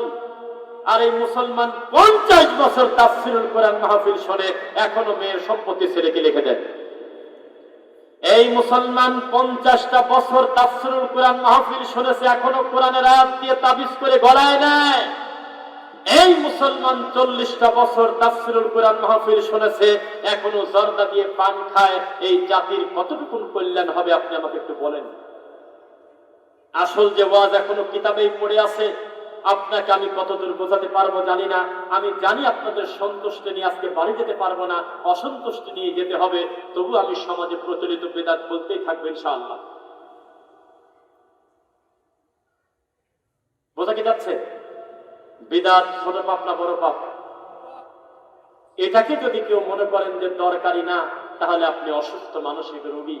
দরকার নইলে ইবাদত কবুল হচ্ছে কি হচ্ছে না এই ব্যাপারে প্রশ্ন। আল্লাহর নবীর সাহাবী একজন ঈদের নামাজের আগে খুতবা দেওয়া শুরু করেছেন, দাঁড়িয়ে গিয়েছেন। আর একজন সাহাবী জুব্বা ধরে টানাটানি শুরু করছে, খুতবা দিতে দেব না, বসেন বসেন আপনি। তিনি বললেন, খুতবা যদি ঈদের নামাজের পরে দেই লোকজন ঠিক মতো থাকবে না, সেজন্য আমি একটু ভালো কথাগুলো ঈদের নামাজের আগে বলি। আপনাদের এলাকায় বলে না, কিছুই কথা কয় না, চুপ থাকে, বলে না। জুমার নামাজের আগে খুতবা না পরে খুতবা? ঈদের নামাজের আগে খুতবা না পরে খুতবা? হ্যাঁ, ঈদের নামাজের ঈদের সালাত হলো আগে, খুতবা হলো পরে, আর জুমার নামাজের খুতবা হলো আগে, জুমার নামাজটা হলো পরে। কি বলেন? উনি মনে করেছেন লোকজন নামাজের পরে উঠে যাবে সালাম ফেরানোর পরে, এই সুযোগে আমি কিছু ভালো কথা, কোরআন হাদিসের কথা আলোচনা করি। এইটুকু একজন সাহাবী সহ্য করতে না পেরে জুব্বা ধরে টান দেশার মধ্যে, বসেন বসেন। কেন? আমি আমার জীবদ্দশায় যতদিন নবীকে বেঁচে থাকতে দেখেছি, কোন দিন আমার নবী জুমার নামাজের আগের মতো ঈদের নামাজে আগে খুতবা দেয় নাই। আমি খুতবা দিতে দেব না, আমি আপনাকে ভালোবাসি, এটা বেদাত করতে দেব না, আপনি বসেন। বুঝতেছেন নাকি? বিদাতির ব্যাপারে তারা কত কঠোর ছিল। আর আমাদের হুজুররা শত শত জুমার খুতবা দিয়ে দিচ্ছে আল্লাহর ঘর মসজিদে, বিদাত শব্দ নামই দিচ্ছে না, মুখ দিয়ে নামই নেয় না, মুখ দিয়ে বলেই না যে বেদাত নামে একটা পাপ এই দুনিয়াতে আছে। কি করবেন করেন, এই তো অবস্থা। তাহলে বেদাতের ব্যাপারে বক্তব্য মনে হয় একটু কঠিন হয়ে যাচ্ছে, আমরা এটা বাদ দিয়ে দিই নাকি? বলতে হবে। আমি তো এটাই আশা করতেছি যাতে আর কোনোদিন আমাকে না ডাকে, তবে কোনো না কোনোদিন তাদের মাথায় এই চিন্তাটা ঢুকুক যে বিদাত নামে একটা পাপ আছে। এই পাপের সন্ধান কেউ না কেউ একদিন আমাদেরকে বলে গেছিল। যেই সমাজে ৯৯ জন লোক বিদাত করে, শিরক করে, তাবিজ কবজের ব্যবসা করে, জর্দা খায়, এই সমাজে আমার মতো একটা লোকের ১ ঘন্টা বক্তব্যে সমাজ পরিষ্কার হয়ে যাবে, এই আশা আমি কোনোদিন করি নাই। তবে আমার বক্তব্যের মাধ্যমে তাদের মাথায় একটু চিন্তা তো অন্তত যাবে, এইটা আমার আজকের বৈঠকের আলোচনা ইনশাআল্লাহ। এই সমাজে বহু আমল প্রতিষ্ঠিত, যেটা শুনলে আপনি হজম করতে পারবেন না।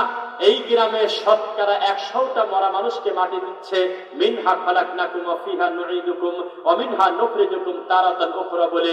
আল্লাহর কসম আমার নবী কাম করে নাই। এখন আমি কি করবো কোন? আপনি আগামী কালকে যদি কেউ মরে যায়, আপনি বলবেন না মিনহা খালাকনাকুম ১, ওয়া ফিহা নুঈদুকুম ২, ওয়া মিনহা নুখরিজুকুম ৩, ৩ বার মাটি দিবেন। এখন এটা নাই নবীর তরিকা, আমি কি করবো? আমার প্রশ্নটা কি বলেন আপনি?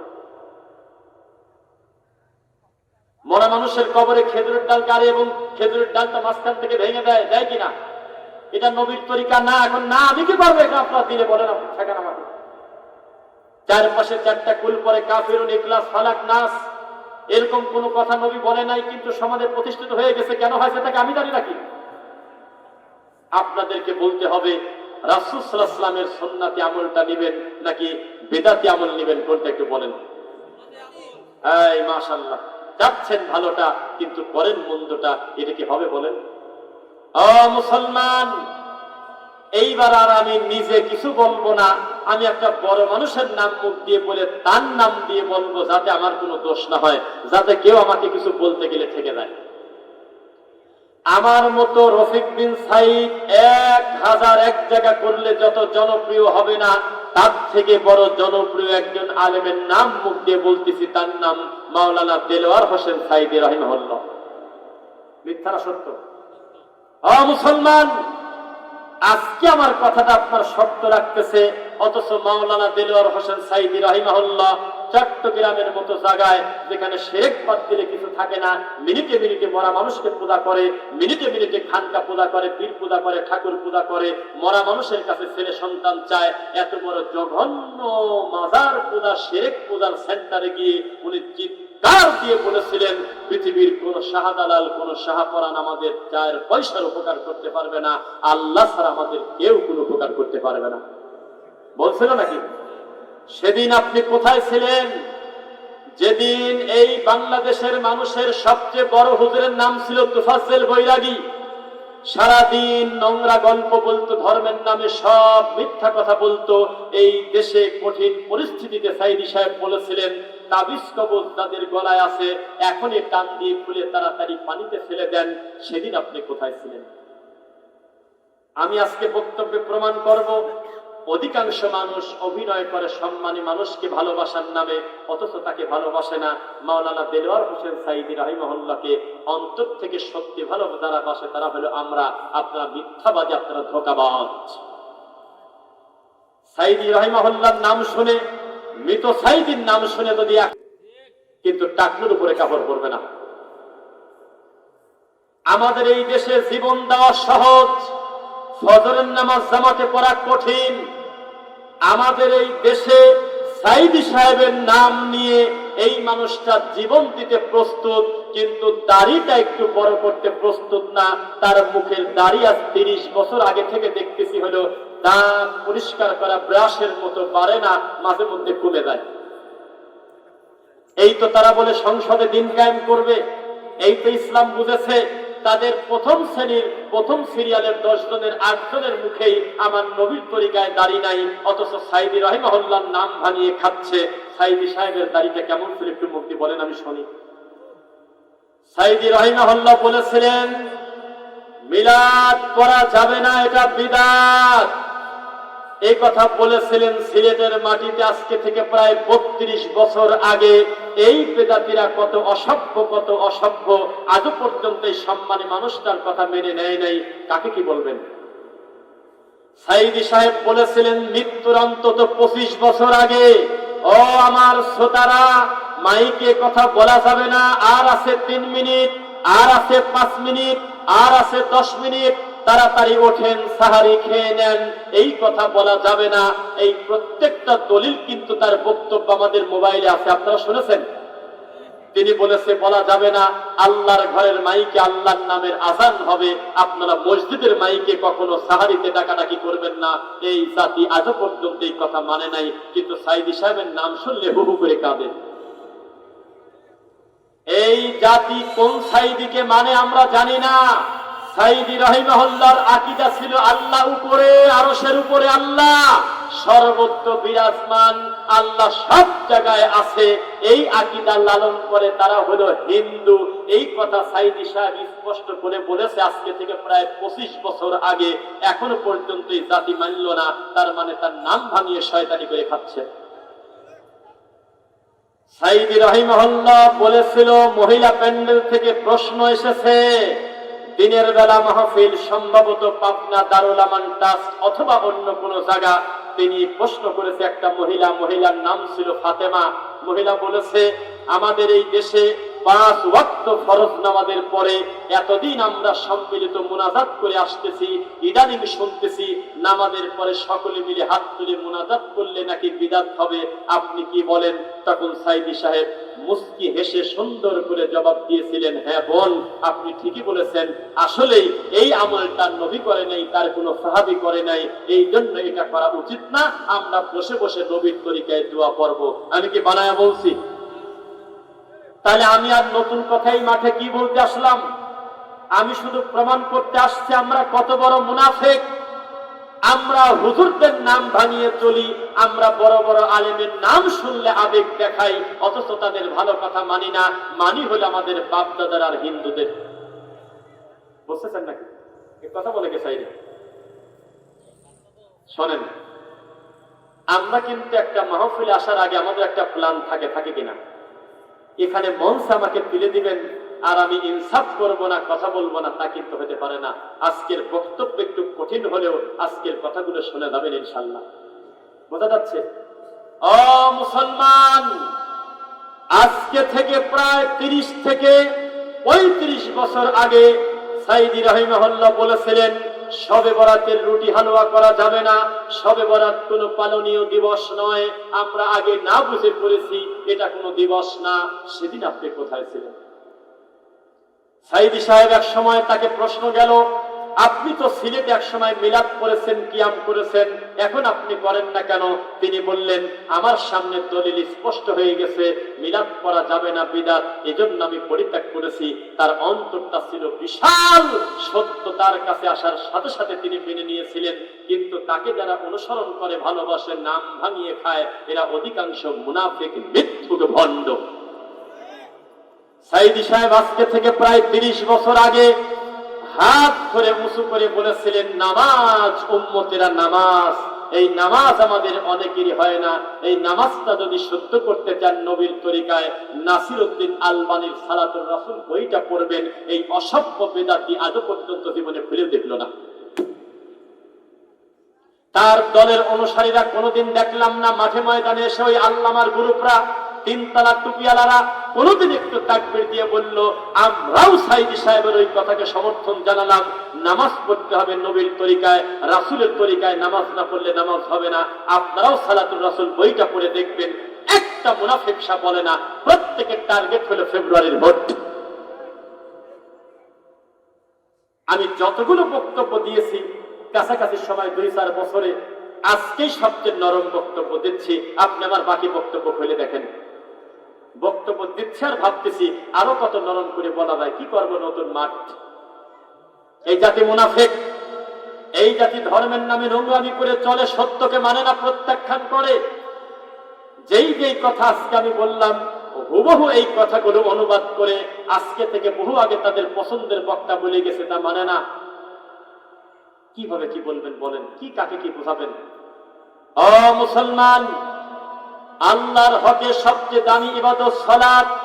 এই সালাতের কোনো জাত আমরা রাখি নাই, তার আগেও বেদাত পরেও বেদাত। নামাজকে আমরা ধ্বংস করে ফেলেছি। ইন্না অধ্যাতু 1, নামাইতু 2, দাঁড়ানো ভালো হয় না, হাত বাঁধে কিভাবে, উল্টা মারি দিচ্ছে, হাত কানের পিছনে দেয়, এরকম মারে আবার উঠে আসে। কোথায় হাত বেঁধেছেন তা বলি নাই, কিন্তু নবী বলেছেন হাত উঠবে 2 ভাবে, এক হলো কাঁধ বরাবর, এক হলো কান বরাবর। আমাদের এলাকার লোকজন কান ধরে নিয়ে আসে, হাত ধরে না, নিয়ে আসেন সিসিটিভি ফুটেজ। সালাতের কোনো প্রশিক্ষণ হুজুর দেয় না। হুজুর হলো গৌর গোবিন্দর গল্প বলে, হুজুর হলো শাহজালাল আলীর বদনার গল্প বলে, খানদাহান আলীর বাঘের গল্প বলে, বদনা দিয়ে বাঘ মারার গল্প বলে, কুত্তার গল্প বলে, ব্যাঙের গল্প বলে, আশরাফ আলী থানভীর কাছে কোন ব্যাঙ মুরিদ হয়েছে না সাপ মুরিদ হয়েছে, এই গল্প বলে খুতবা দেয়। অথচ মুসল্লিদের একটারও সালাতের নিয়ম কানুন জানে না। এই জাতি কবে শিখবে দিন আপনি আমাকে বলেন? কার আশায় আমি আজকে নরম করে বক্তব্য দিয়ে চলে যাব? সে তো কিছুই জানতে দেয় না। জালসা মানে বাদাম খাওয়া, জালসা মানে একটু পর পরে যখন গলা শুকিয়ে আসবে তখন বলবে আরো জোরে লা ইলাহা, এটা হলো চা খাওয়ার দোয়া। কত বড় অসভ্য! লা ইলাহা ইল্লাল্লাহ হলো জান্নাতের চাবি, আর সেই লা ইলাহা ইল্লাল্লাহকে আমাদের বক্তারা বানাইছে হলো চা খাওয়ার দোয়া। উনি কয় ইল্লাল্লাহ আর শ্রোতা কয় লা ইলাহা, এরপরে চা খাচ্ছে। আরো নিচে নেমে গেছে, এই দেবোত্তর বাজারে যারা ভিক্ষা করে, দোকানে দোকানে যায়, বাড়িতে বাড়িতে যায়, তারা বলে লা ইলাহা ইল্লাল্লাহ। কয়েকবার বলার পরে বোঝা যাবে যে দরজার বাইরে মনে হয় ফকির আছে, ভিক্ষে চাবে। তার মানে এটা হলো ফকিরের ভিক্ষে চাওয়ার দোয়া। অথচ সারা পৃথিবী এক জায়গায় যদি রাখেন, লা ইলাহা ইল্লাল্লাহ যদি এক পাল্লা রাখেন, লা ইলাহা ইল্লাল্লাহর পাল্লা ভারী হবে। এর নাম হলো তাওহীদ। কিছুই জানে না। এই দেশে শতকরা 99 জন হুজুরের কাছে মাইক নিয়ে গিয়ে যদি বলেন তো আল্লাহ আছে কোন জায়গা, 99টা হুজুর মিথ্যুক, তারা মিথ্যা জবাব দেবে, আকীদা সত্য না। বলেন তো তাওহীদ কাকে বলে জানে না। ওযু ভঙ্গের কারণ কয়টি জানে, নামাজ ভঙ্গের কারণ কয়টি জানে, রোজা ভঙ্গের কারণ কয়টি জানে। সবচেয়ে দামি জিনিসের নাম ঈমান। যদি বলা হয় ঈমান ভঙ্গের কারণ কয়টি, কয় জানি না। এই তো সমাজের অবস্থা। এই সমাজে কেউ না কেউ সত্য একদিন না একদিন প্রচার করবে। ভিতরে বড় ব্যথা। এর আগেও কয়েকবার চেষ্টা করেছে এই সমস্ত মাঠে, এই গ্রামে আমাদেরকে নিয়ে আসার, কোনো কারণে আমরা আসতে পারি নাই। তবে আজকে এসেছি, ইনসাফ করে আল্লাহর কথা 2টা বলে দেবো ইনশাআল্লাহ। আমরা এই কথা বলবো না যে রোজার পূজা এক, আমাদেরকে দিলে জান্নাতে চলে যাবে। এই সব তথ্য দিয়ে আমি জাতিকে ধোঁকাবাজি দিয়ে ধর্মের নামে নোংরামি শেখাতে আমি আসি নাই। আমি এসেছি, আল্লাহর নবী পর্যন্ত বহু যুদ্ধে গিয়েছে, সেই যুদ্ধে আশানুরূপ কোনো ফল আসে নাই। এরপরেও নবী বলে নাই যে আজকে আমরা যেহেতু হারিয়ে গেলাম তাহলে ইসলাম হারিয়ে গেল। আর টুপিওয়ালা হুজুর বলতেছে ফেব্রুয়ারিতে আমরা যদি হারিয়ে যাই কোরআন হারিয়ে যাবে। ভয় কি পাগল, ভয় কি বুঝছে সব কথা? ইসলামকে হাসির পাত্র করে দেওয়া হয়েছে। একটা মালায়ন বলতেছে বল হরি বলরাম বল হল বল দাড়ি পাল্লা টানি তোল। আরে মুসলমান রে, আর পিছনে টুপিওয়ালা তাকবীর দিচ্ছে, নারায়েত তাকবীর, আর সামনে হলো মালায়ন। সে আমার ইমানি শত্রু। সে আমার ইমানি শত্রু, আমার যুদ্ধটাই তো তার বিরুদ্ধে, কারণ তার কর্ম হলো শিরিক, আমার কর্ম হলো তাওহীদ। তার আঁকা, তার চিন্তা হলো দুর্গা, গণেশ, ভগবতী, সরস্বতী 3 মাস পর পর নারকেল ফাটাবে, আর আমার কর্ম হলো 5 ওয়াক্ত আল্লাহকে সিজদা দিতে হবে, আল্লাহর যথাযথ মূল্য দিতে হবে। আর আমাদের দেশে রোজার পূজা এখন বর্তমান মিশে গেছে। আরে টুপিওয়ালা হুজুর, আমার কাছাকাছি তুমি যদি বসতে পারতে 5 মিনিটে তোমাকে ল্যাংটা করে ছেড়ে দিতে পারি। তুমি আল্লাহর কোরআনকে নিয়ে কি পরিমাণ বিকৃত করো, তুমি মানুষই না। মুসলমান, তুমি যে বললে যে আমি সংসদে দিন কায়েম করবো, চরমোনাইও তো বলতেছে আমরাও ইসলামের পক্ষে, ওদেরটা কি করবে বলো? ওরা বলতেছে বিচারের মাঠে আমাদের বাপ দাদা জাহাজ নিয়ে রওনা দেবে। মুসলমান, দিন কায়েম করবে কাকে নিয়ে? তুমি কি আক্রোশীকে বাদ দিয়ে করতে চাও? যেই আক্রোশী মরা মানুষের কবরে সেজদা দেয়, যেই আক্রোশী খাট পূজা করে, খাট খাট, তারাও তো টুপিওয়ালা, তারাও তো বলে আমরা ইসলামের পক্ষে। কোন ইসলাম চাচ্ছেন? এইটা হলো আগে বলেন, এইটা বলেন, উত্তর দেন। আপনি কি চট্টগ্রামের ইসলাম চান না মক্কা মদিনার ইসলাম চান? বলেন। মুসলমান, গিয়াসউদ্দিন তাহেরি মার্কা ইসলাম তাহেরি চাওয়ার জন্য 300 আসনে তিনি 300 এমপি দিতে চাচ্ছে কয়েকদিন আগে সংবাদ সম্মেলন করে। দেখেছেন? যেই লোক বলেছে আল্লাহর ধন রাসূল নিয়ে, আল্লাহ গেছে নাই হয়ে, রাসূলের ধন খাদা পেশ হয়ে আছে আজমিরে, কেউ ফিরে না খালি হাতে, খাদা তোমার দরবারে, এরকম নোংরা কথা রামায়ণে আছে? এই অমানুষও চাচ্ছে সংসদে ইসলাম কায়েম করব, এই জন্য তিনি 300 আসনে 300 প্রার্থী দিতে চাচ্ছে। তার নাম গিয়াসউদ্দিন তাহেরি ল্যাংটা। কোন ইসলাম চাচ্ছেন আমাকে বলেন? এখনো জানি নাই। মালায়নকে সামনে দিয়ে কোলে করে নিয়ে বলতেছেন আমরা তো সব একই রে, আসো আমার বুকে আসো। কি চাচ্ছেন এগুলো আপনি বলেন? জি না, আমি আল্লাহকে বলবো, আল্লাহ রোজার সাথে পূজা মিশতে দেই নাই গো আল্লাহ। সারা দেশের মানুষ যখন একটু ভোটের আশায় মন্দির উদ্বোধন করতে গিয়েছে, তখন আমি বলেছি আমি যাব না, কারণ ওখানে আমার আল্লাহর সাথে এখন শিরক চলতেছে।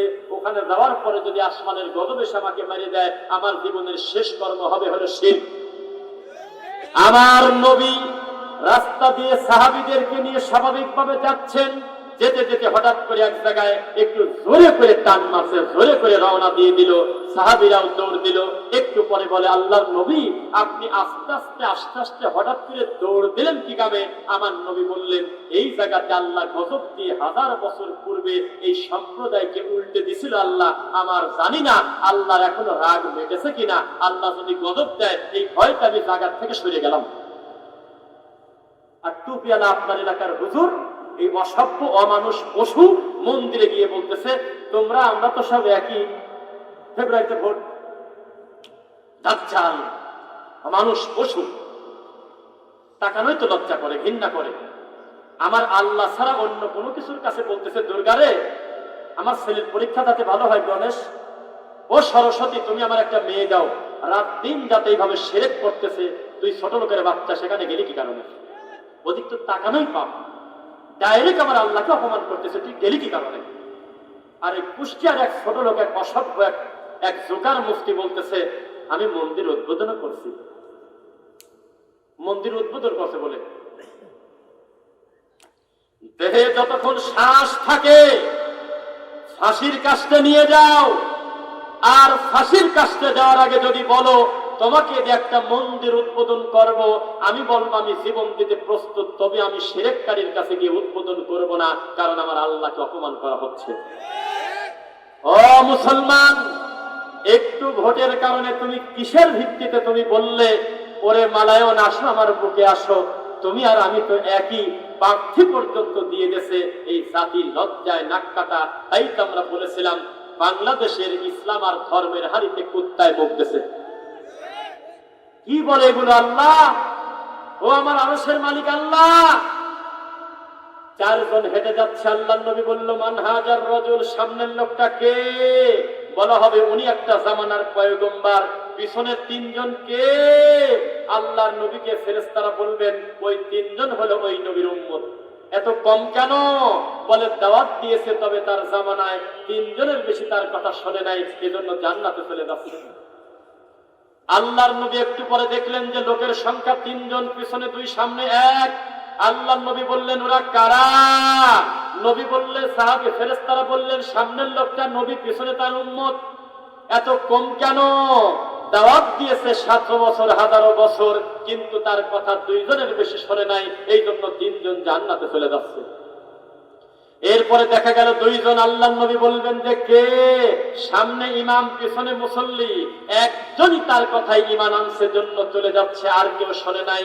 হঠাৎ করে একটা দল দেখা যাবে, যেই দলের লোক হলো একজন, লাইসা মাআহু আহাদ, তার সাথে কেউ নাই। বলা হবে মান হাজার রাজুল, উনি কে? এরপরে বলা হবে উনি একটা জামানার নবী ছিল, আপনি যেমন নবী, উনি একটা নবী, অথচ তার দাওয়াতে কেউ সাড়া দেয় নাই, একাই জান্নাতে চলে যাচ্ছে। আর ফেব্রুয়ারিতে 2টা ভোটের আশায় মালায়নকে দাঁড় করায় দিয়ে বলতেছে সংসদে ইসলাম কায়েম করে ফেলবে। রাগ করলেন মনে হয়? মুসলমান, আল্লাহকে ভয় করেন, আল্লাহকে ভয় করেন, আল্লাহকে ভয় করেন। ওমা ইউমিনু আকসারুহুম বিল্লাহ ইল্লা ওয়া হুম মুশরিকুন। অধিকাংশ তারা ঈমান আনার পরেও তারা মুশরিক, শিরক করে, বলেছে লা ইলাহা ইল্লাল্লাহ, কিন্তু ঈমান জানে না। আমার হাতে একটা মাইক দিয়ে দিবেন, আমি দায়িত্ব নিয়ে বলতেছি, প্রত্যেকটা লোকের আমি একা একা করে ব্যালট বাক্সের মতো ফাঁকে ডাকি নিয়ে বলবো, বলেন তো তাওহীদ কাকে বলে, ঈমান কাকে বলে? আকীদার বিচারে এখানে মুসলমান ফিরে পাওয়া কঠিন আছে। ও মুসলমান, কোন একজন লোক জানি কাগজে কলমে মুখস্থ একটা বলি শিখায় দিয়ে গেছে, আমাদের এই দেশ নাকি 95% মুসলমান, বলে কিনা? কেউ বলে 95, কেউ বলে 97, কেউ বলে 98, তবে সবাই বলে 90-এর উপরে। অথচ আমি জালসার মাইকে বলতেছি, এর থেকে মিথ্যা কথাই মাটির উপরে হতে পারে না, এর থেকে বড় নোংরা মিথ্যা কথা হতে পারে না। এই দেশ 90% উপরে মুসলমান, এটা মিথ্যা কথা। আমি দায়িত্ব নিয়ে বলতেছি, আল্লাহি, আল্লাহর কসম, এর থেকে মিথ্যা কথা হতে পারে না যে আমাদের দেশ নাকি 90% উপরে মুসলমান। এই 90% মুসলমানকে শতকরা হিসেবে যদি করেন, 98 জন নামাজ পড়ে না, 99 জনের সাথে আল্লাহর কোরআনের কোনো সম্পর্ক নাই। আছে? কোরআন শুদ্ধ করে পড়তে জানে? এই তো এই জাতি মুসলমান আমাদের, আর আমাদের কাগজে কলমে লেখা আছে আমরা নাকি 90% উপরে মুসলমান। হারে, বুঝতেছেন আমার কথা?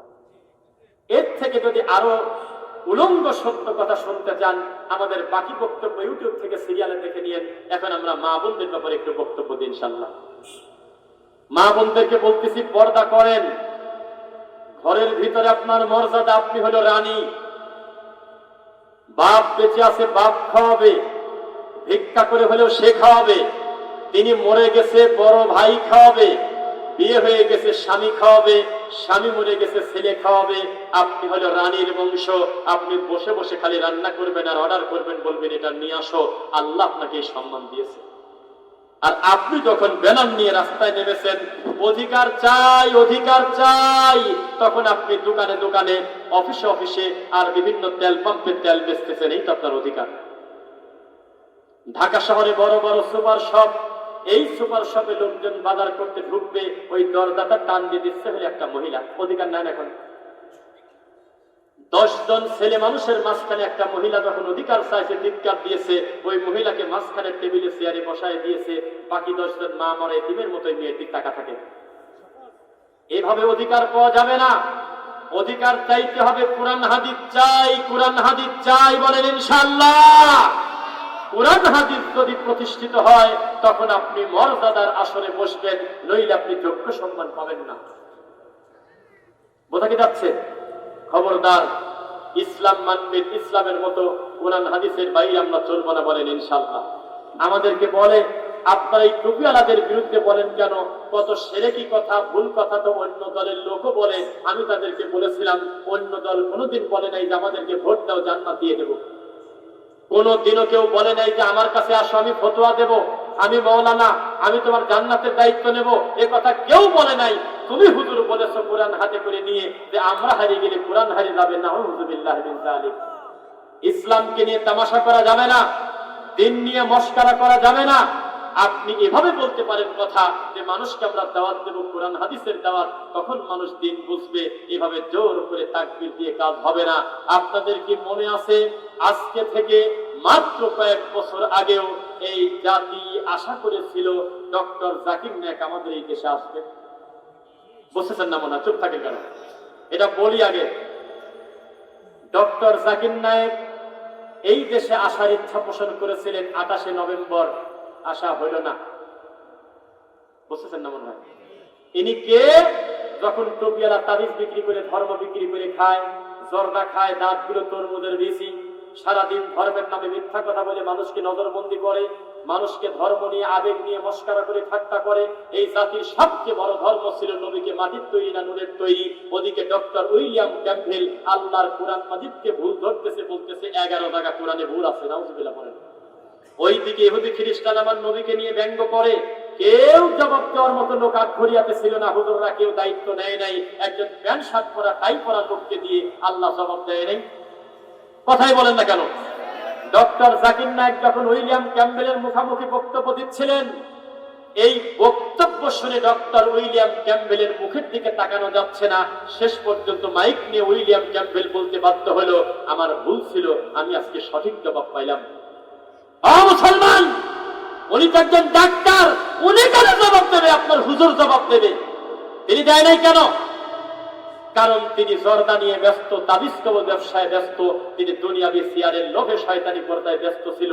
তখন আল্লাহ একজন প্যান্ট শার্ট পরা ডাক্তার মানুষকে দিয়ে সারা পৃথিবীর ইহুদি খ্রিস্টানের হাঁটু কাঁপায় দিয়েছে। এমন একটা অসভ্য জাতি আমরা। ল্যাংটা মহিলা আমাদের দেশে এসে নেচে গিয়েছে, আমরা গত কয়েক বছর ধরে দেখেছি।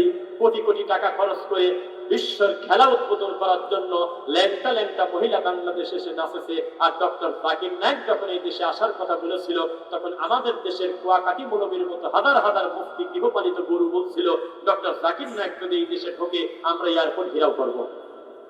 দু একজন সাক্ষী দেন, আমি কি বানায় বলছি? সাক্ষী আছেন? বলেছিল ডক্টর জাকির নায়েক যদি ঢোকে এয়ারপোর্ট ঘেরাও করব। যে এই কথা মুখ দিয়ে বলেছিল, তারাই তো মা বানাইছিল কয়েকদিন আগে একটা মহিলাকে। মা বানায় নাই? মা বানায় নাই? বলছে আপনি আমাদের মা। এভাবেই তো তোমরা মানুষ পূজা করে করে ধর্ম বিক্রি করে চলেছ। আর আমাদের বক্তব্য আগেও ছিল, ভালোকে ভালো, মন্দকে মন্দ, ইনসাফ করে কথা বলতে হবে, কোনোদিন কারোর প্রতি জুলুম করা যাবে না। ও মুসলমান, আমার দেহে এক পরিমাণ শ্বাস থাকতে, রক্ত থাকতে আমি বলেই যাবো যে বলেছে রোজার পূজা এক, সেটা অমানুষ, সেটা মুসলমানের মুখের ভাষা হতে পারে না। সারাটা জীবন আমি বলে যাবো, আমার শত বক্তব্যে বলেছি যে বলেছে আমরা হেরে গেলে কোরআন হেরে যাবে ফেব্রুয়ারিতে, ওটা মানুষই না। বলতে হবে আল্লাহ আমি জানি না আমার ইবাদত কতটুকু কবুল হচ্ছে। জান্নাতি মানুষ পর্যন্ত সার্টিফিকেট পাওয়ার পর পর্যন্ত কাঁদে, আল্লাহ এই সার্টিফিকেট কেড়ে নেওয়ার ক্ষমতা তোমার আছে। আরে পাগল জান্নাত বিক্রি করে। আরে কথায় কথায় কোরআন আর কথায় কথায় আল্লাহ। সাবধান, এই জাতিকে এখনো যদি দাঁড় করাই, অধিকাংশ শ্রোতার এখনো টাকলুর নিচে জ্ঞান আছে। আজকে সুযোগ পাইছে দুইটা কথা বলি। অথচ নবী বলেছেন মা আসফালা মিনাল কাবাইনি মিনাল ইজারি ফাফিন নার। কেউ যদি টাকলুর নিচে প্যান্ট শার্ট পায়জামা লুঙ্গি পরে পরে, তার জন্য জাহান্নাম। আল্লাহ তাকে রহমতের দৃষ্টি দিয়ে তাকাবেন না। এই লোকটা দিয়ে বলে জান্নাতে চলে যাবে, সংসদে দিন কায়েম করবে। আরে কি বলে এগুলো? 98 জন সেজদা দেয় না আল্লাহকে, 99 জন কোরআনটা নিজে পড়তে পারে না, বাপ মাকে দেখে না, কোরআন পড়ে তো কাঁদে না, দিনের কোনো চিন্তা নাই, কোনো ভয় নাই। আপনাকে আমি বলেছিলাম এই দেশটা যদি চরমনার পীরের হাতে দিয়ে দেন, আল্লাহর কসম, আর মুখামুখি যদি কোনো ইহুদি খ্রিস্টান দাঁড়িয়ে থাকে, আমাকে রফিক বিন সাইদকে যদি বলা হয় উনি যেহেতু নামাজ পড়ে টুপিওয়ালা চরমনার পীর, ওনার হাতে ইসলাম দিবেন নাকি ইহুদি খ্রিস্টানের হাতে দিবেন, আমি নিরুপায় হয়ে বলবো ইহুদি খ্রিস্টানের কাছে থাক, এত বড় ক্ষতি করতে পারবে না। এই অসভ্য পীরের কাছে থাকলে তত বড় ক্ষতি হবে। কেন? ইহুদি খ্রিস্টান চিৎকার দিয়ে যদি প্রচার করে তোমরা কিন্তু নামাজ পড়ো না, মারবো ধরে, কেউ বাদ দেবে না নামাজ, বলবে আরো পর্বতে ঠেকা। ইহুদি খ্রিস্টান নতুন করে আরেকজন ইহুদি খ্রিস্টান বানানো সহজ না, কিন্তু এই মোশেক ভণ্ড পীর হাজার হাজার নিরীহ মুসলমানকে মিনিটে মিনিটে মোশেক বানাচ্ছে। এর কাছে আল্লাহর দিনটা বেশি বিপদে। আমাকে যদি বলা হয় কোন ইসলাম চাও, মাইজভান্ডারির কাছে ধর্ম ছেড়ে দেব, ওই ইসলাম চাও নাকি ইহুদি খ্রিস্টানের কাছে থাকুক চাও? আমি বলবো দেশটা একটা বড় জালেমের হাতে থাকুক, তবু ভুল করেও যেন আটপশির কাছে না থাকে, কেননা তারা মরা মানুষকে সেজদা দেয়। ও মুসলমান, ইমানের প্রশ্নে, দিনের প্রশ্নে আপনি কিসের ভিত্তিতে কথা বলতে পারেন যে কুফর আর তাগুত বড় কথা না, শিরক আর তাওহীদ বড় কথা না? সব ঠিক হয়ে যাবে। জি না, এই প্রস্তাব নিয়ে দাও, আল্লাহর নবীর কাছে গিয়ে বলো, হে মুহাম্মদ হালুম্মা ফালনাবুদ মা তাবুদ ওয়া তাবুদ মা নাবুদ। হে মুহাম্মদ, আসো আমরা ইবাদতে একটু মিশায় ফেলাই। দিনের বেলা হরি হরি, রাতে রাতে আল্লাহ আল্লাহ। 6 মাস ভগবান ভগবান, 6 মাস আল্লাহ আল্লাহ। এই প্রস্তাব দিয়েছিলেন আবু জাহাল। আমার নবীকে মেনে নিয়েছিল? আজকের দিনের হুজুররা মেনে নিয়েছে। আমার নবী বলেছে ঐক্যের স্বার্থে সবাই মিলে যদি দিন কায়েম করা লাগে, তাহলে আবু জাহাল তোমার প্রস্তাব মেনে নিলাম। তাই কি বলছিল?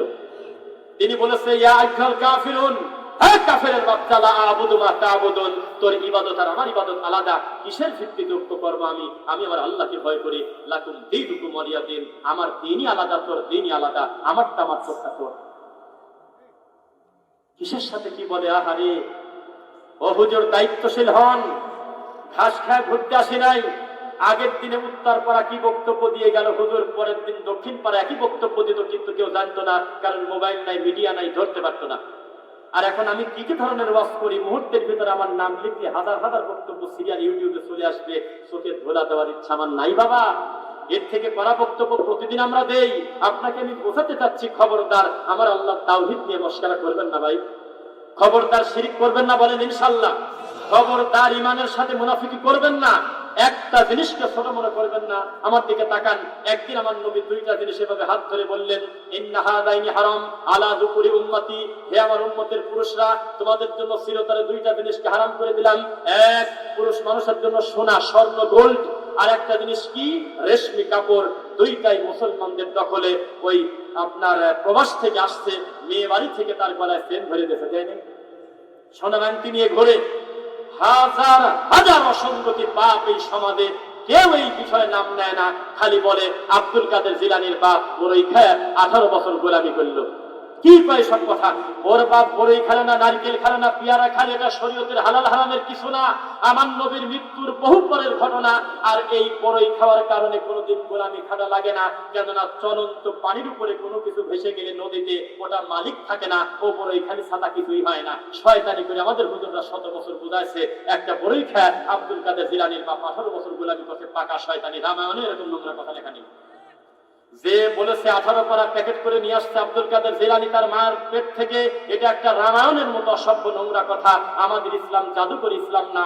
মদিনা থেকে মক্কাতে আমার নবী 3 দিন 3 রাত না খেয়ে কাবাতে হজ করতে আসছে, কাবা 1 মিনিট তার কাছে যায় নাই। আর আমাদের দেশের হুজুররা ওয়াজ করে মনসের পাগলের জেলের মধ্যে আল্লাহ ঢুকে গেছে। ও মুসলমান, আল্লাহর নবী শরীয়তের কাছে জিম্মি, ডান দিক থেকে তাকে দিতে হবে, বাম দিক থেকে দিতে পারে না। আর আমাদের হুজুররা আমরা বলতেছি একাই সমাজ একদিন ঠিক হবে। কিভাবে ঠিক হবে? তাকান আমার দিকে। আল্লাহর কসম, আমাদের এই দেশে কোনোভাবে যদি কোনো টুপিওয়ালা আমরা ক্ষমতায় যাইও, আমাদের 2 মাসের ভিতরে পিঠের চামড়া তুলে দেবে কোনো বাতিল শক্তি না, আমাদের মতো আর এক টুপিওয়ালা। জামাত ইসলাম যদি সামনে ক্ষমতায় যায়, এর পিছনে কোনো নাস্তিক লাগবে না, প্রথম লাগবে চরমনার পীর। চরমনাইকে যদি বলেন যে আপনাকে একটু বিষ দেবো, ডাইন পাশে বিষ আছে আর বাম পাশে জামাত আছে, তা আপনি কি বিষ খাবেন না জামাত দিবেন? নকবিদের আলোচনা ছাড়া বিষ খাবো। তাহলে বোঝা গেল যে আমাদের টুপিওয়ালাদের ভিতরেই আকীদাগত এত বেশি দ্বন্দ্ব যে আমরা সংশোধন হতে পারিনি। আটরশির কাছে গিয়ে যদি বলেন যে তুমি কি আটরশি বাদ দিয়ে চরমনার মুরিদ হবে, যদি হও পৃথিবী লিখে দেবো, ও বলবে যে ওরা বন্ড, আমরা ভালো। দেওয়ানবাগি পর্যন্ত নিজেকে হক দাবি করে। সেই জাতির আপনি খালি ভোট নিয়ে সংসদে ঢুকে যাবেন, এত সস্তা? আকীদা বোঝে না, দিন বোঝে না, তাওহীদ বোঝে না, আলেমদের মর্যাদা বোঝে না, কুরআন বোঝে না, হাদিস বোঝে না, পিতামাতার খিদমত বোঝে না, নামাজ বোঝে না, যাকাত বোঝে না, হজ বোঝে না, কিচ্ছু বলতে কিচ্ছু জানে না। খালি মনে করতেছে নারায়ে তাকবীর দেব, হাজার হাজার লোক বের হয়ে আসলো, সব লোক মনে হয় আমার মুনাফিক মুনাফিক মুনাফিকেরা। ও মুসলমান, এই 5ই আগস্টের আগের হুজুর আর 5ই আগস্টের পরের হুজুর মেলে না। এখন যেই হুজুর আগের সরকারকে অকথ্য গালিগালাজ করতেছে, তারা একসময় অধিকাংশ তাদের পূজা করছে। ওই হুজুর কোথায় গেল যেই হুজুর বলেছিল আপনি মাননীয় প্রধানমন্ত্রী, আপনি জান্নাতি মহিলা? সেই ভণ্ড হুজুর কোথায়? ওই সে হুজুর, সেই কফিল উদ্দিন সালেহি কোন জায়গা? সেই হুজুর কোথায় যে বলেছিল যে আপনি আমাদের সার্টিফিকেট দিচ্ছেন, তাহলে আপনি হলে আমাদের মা? ওই হুজুর কই? মুনাফিকি বাদ দিয়ে দেন, ব্যক্তিত্ব সম্পন্ন আলেম হন, আপনার এক একটা কথা হবে এক একটা ডিসিশন ইনশাআল্লাহ। আর আপনি যদি মুনাফিকি করেন, জাতি যদি বুঝতে না পারে যে আসলে আপনি কোন মাল, এক একবার এক এক কথা বলেন, তা আপনার হাতে তো ধর্ম কেউ ছেড়ে দেবে না। রাগ করলেন মনে হয়? শোনেন, একটি কথা বলি, রাগ করছেন মনে আজকে যেতে পারবো নাকি না? আমাদের এই জাতির আবেগ বাদ দিলে কিছু থাকে না। আবেগ বাদ দিলে কিছু থাকে না। মানুষের কোনো জবাবদিহিতা নাই। যখন বলল রোজা পূজা এক, তখন সম্মানের সাথে তার কাঁধে হাত দিয়েও কথাটা বলা যেত যে কথাটা উইথড্র করেন, আপনার এই কথাটা ভাইরাল হলে মুখ দেখানো যাবে না, আপনার জন্য মাঠ নষ্ট হবে, আপনি বলেন যে আল্লাহর কাছে ক্ষমা চাচ্ছি, আমার ভুল হয়ে গেছে বলা। যখন বলেছিল যে আল্লাহর নাম নিয়ে রাশমিকা মান্দানার দিকে তাকায় থাকেন, তখন অফিসিয়াল ভাবে তার ব্যাপারে একটা আইনি পদক্ষেপ নেওয়ার দরকার ছিল, কারণ এটা স্লিপ অফ টাং না। স্লিপ অফ টাং মানে 19কে 19.5 বলে ফেলছে, 20কে 21 বলে ফেলছে। এরকম একটা লম্বা ঘটনা বলার পরে এরকম কথা কোনোদিন স্লিপ অফ টাং হতে পারে না। ধর্মকে নিয়ে কেউ মশকরা করবেন না ভাই। মাহফিল এসে শুধু কোরআন হাদিস বলবেন, অহেতুক নারী ঘুরে টেনে নিয়ে এসে দাদা কাকা মামা খালু দুলি ভাই আরো ধরে বলো ঠিক কিনা, এটা ওয়াজ না। সাবধান, কোরআন হাদিসের সাথে মশকরা করবেন না। শ্বশুরের কাছে তার ছেলের বউটা পর্যন্ত নিরাপদ না, প্রেগনেন্ট হয়ে যাচ্ছে, পরিস্থিতি কঠিন। প্রবাসে থাকে বড় ছেলে, কন্ডম যদি না থাকতো ছোট ছেলের কাছে প্রতি বছর তার ছেলের বউয়ের বাচ্চা হতে একটা করে। কত বড় জাহিলিয়াতে আমরা আছি দিন না পালন করার কারণে। হুজুর বলে ওয়াজ খুঁজেই পায় না। আরে কি কয়, 2 বছরের বাচ্চাকে মোবাইল না দিলে ভাত খায় না, আর হুজুর বলে ওয়াজই খুঁজে পায় না। টিকটক করতেছে মহিলা, পতিতালয়ের মহিলা নাচতেছে ফেসবুকে এসে, হুজুর বলে ওয়াজি করে পায় না।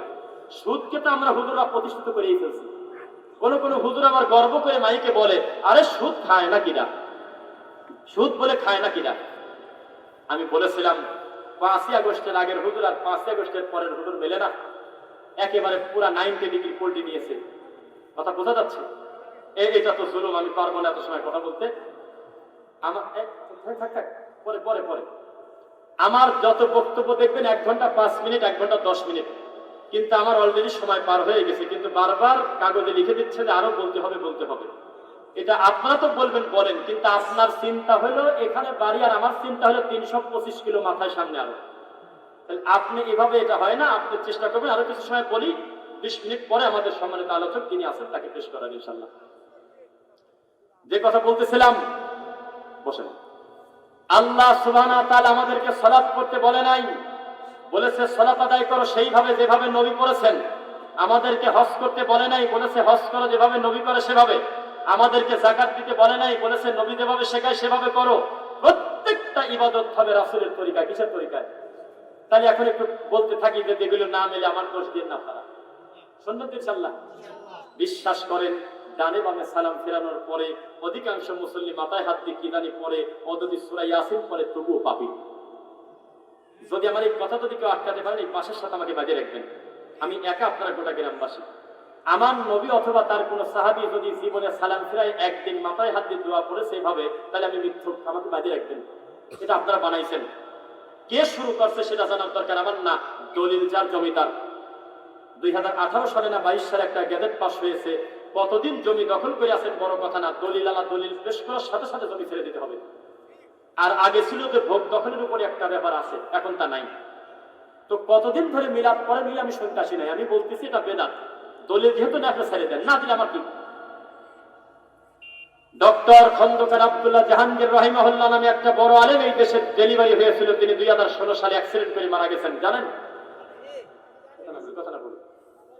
সেই মানুষটা মৃত্যুর আগে বলেছিল, হায় রে বাঙালি, আমাদের এই বাঙালির কাছে আলু পটলের থেকে আল্লাহর ইসলামের দাম কম। শুনতেছেন না?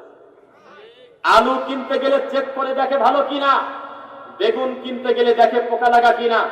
নিজের পিয়াই মাছ কিনতে আসছে, তবুও মাছটা চাপ দিয়ে দেখে যে মাছটা নরম না শক্ত। নিজের পিয়াই শাক বিক্রি করতে আসছে, একটা শাক ভাঙি দেখে ভালো না মন্দ। আর তরমুজ আলা তারও বিপদে, তরমুজ কাটি তারপর উপরে রাখি দিয়েছে, লাল নাকি দেখায়। তাও মানে না, বলে টাকা দেবো, যদি সাদা বাড়ায় তো দেবো না। আর যেটা করে জান্নাতে চলে যাবে সে আমল জীবনে তদন্তও করে না, কবে হাক্কে লা ইলাহা ইল্লাল্লাহ, হাক্কে লা ইলাহা ইল্লাল্লাহ কিনা। ডানে বামে সালাম ফেরানোর পর যেই মোনাজাত আমাদের দেশে চালু আছে, কোন বাপের বেটা থাকলে আমার সামনে হাত তুলে বলেন, একদিন আমার নবী 1 মিনিট সবাইকে নিয়ে বলছে, রব্বানা যালামনা আনফুসানা ওয়া ইল্লাম তাগফির লানা, জুতার বাড়ি আমাকে একটানা দিবেন, আমি মরে যাওয়ার আগ পর্যন্ত বলবো না, আমাকে আর মারেন না। এর থেকে করা কথা বলবো কিভাবে, জাতিটা কিভাবে বোঝাবো? কিন্তু বলেন আমাকে কি কি করতো? সুবহানাল্লাহ, আলহামদুলিল্লাহ, আল্লাহু আকবার, লা ইলাহা ইল্লাল্লাহু ওয়াহদাহু লা শারীকা লাহু, লাহুল মুলকু ওয়া লাহুল হামদু ওয়া লা কুল্লি শাইইন কাদির, সুবহানাল্লাহ 33, আলহামদুলিল্লাহ 33, আল্লাহু আকবার 34, আয়াতুল কুরসি, তারপর সূরা ইখলাস, ফালাক, নাস, আল্লাহুম্মা লা মানিয়া লিমা আতাইতা ওয়া লা মুতিয়া লিমা মানাতা ওয়া লা ইয়ানফা'ু যা যাদদি মিনকা জাদ, আল্লাহুম্মা ইন্নী আসআলুকাল হুদা ওয়া তুকাল আফা ওয়াল গিনা, আল্লাহুম্মা আনতাস সালামু ওয়া মিনকাস সালাম, তাবারাক ইয়া যাল জালালি ওয়াল ইকরাম, লা ইলাহা ইল্লাল্লাহু ওয়াহদাহু লা শারীকা লাহু, লাহুল মুলকু ওয়া লাহুল হামদু ওয়া লা কুল্লি শাইইন কাদির।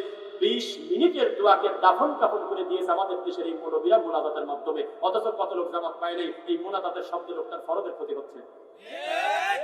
আল্লাহর নবী মরা পর্যন্ত খুতবা দিয়েছেন 2টা, কারোর বাবার ক্ষমতা হয়নি 3টা খুতবা দেওয়া। আমাদের হুজুররা বসে বসে 3 নাম্বার খুতবা বানাইছে। কেন বানাইছে তাকে আমি জানি না। এই বানানো খুতবা যখন দেয় তখন মসজিদের পিছনে একটা লাইট জ্বালায় দেওয়া আছে, লাল বাতি, লেখা আছে লাল বাতি জ্বলাকালীন সুন্নাতের নিয়ত করবেন না। এই হুজুর যদি মার্ডার কেসের আসামির থেকে বড় আসামি না হয়, আমি মিথ্যুক। মার্ডার কোনোদিন কেউ নেকি মনে করে না, পাপ মনে করি মানুষ হত্যা করে, কিন্তু এই হুজুর এটা নেকি মনে করে লাগছে। অথচ আল্লাহর ঘরের বান্দা ঢুকে নামাজ পড়তে পারতেছে না ওই লেখা দেখার কারণে।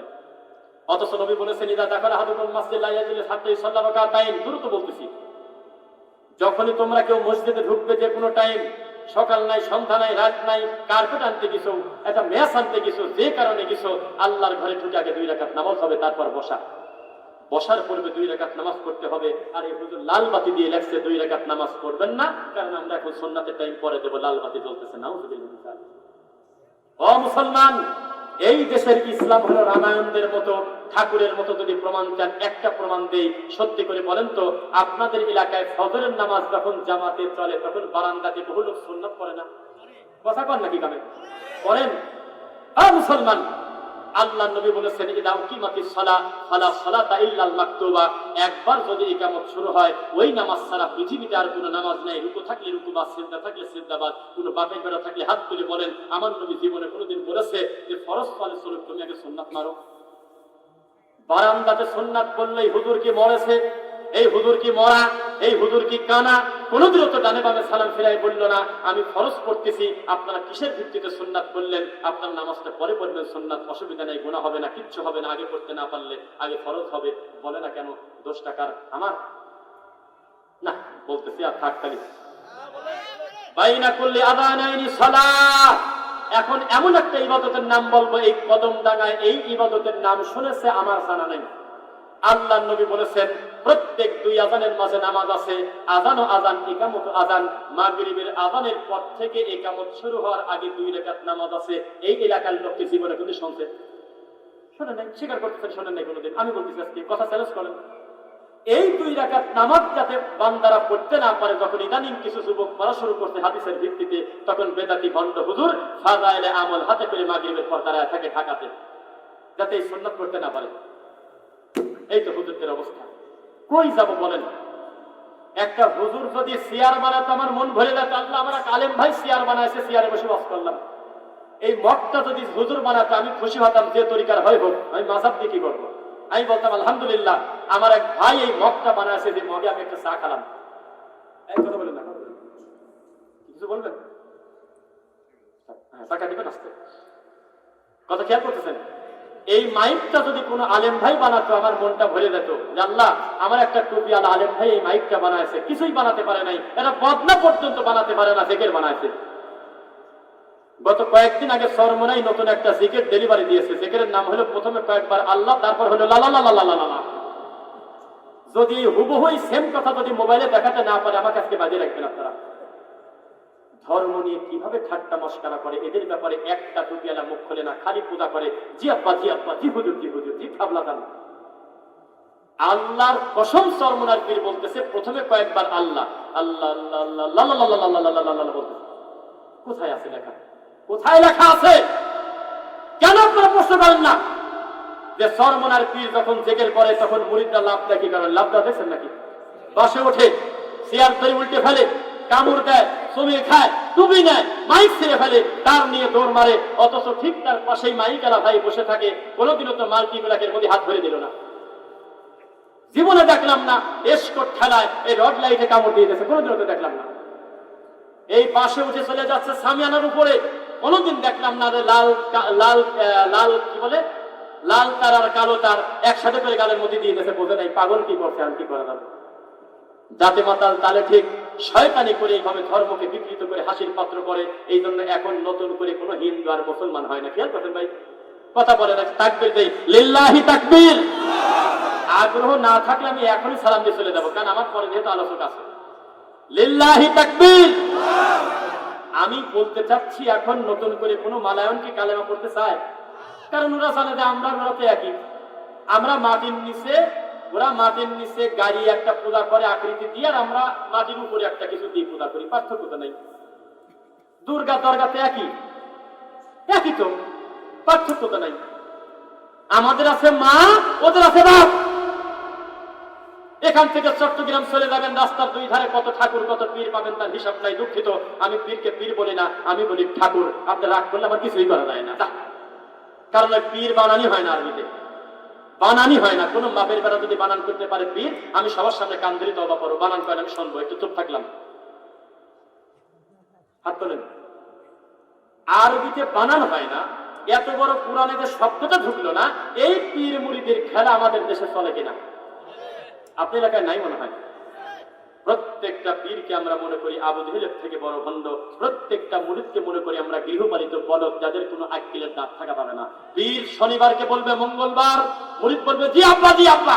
বৃহস্পতিবারকে বলবে রবিবার, মুরিদ বলবে জি হুজুর জি হুজুর। ও যদি বলে যে না এটা মঙ্গলবার না, এটা হলো বৃহস্পতিবার, তাহলে তার মুরিদ পীর কেটে যাবে।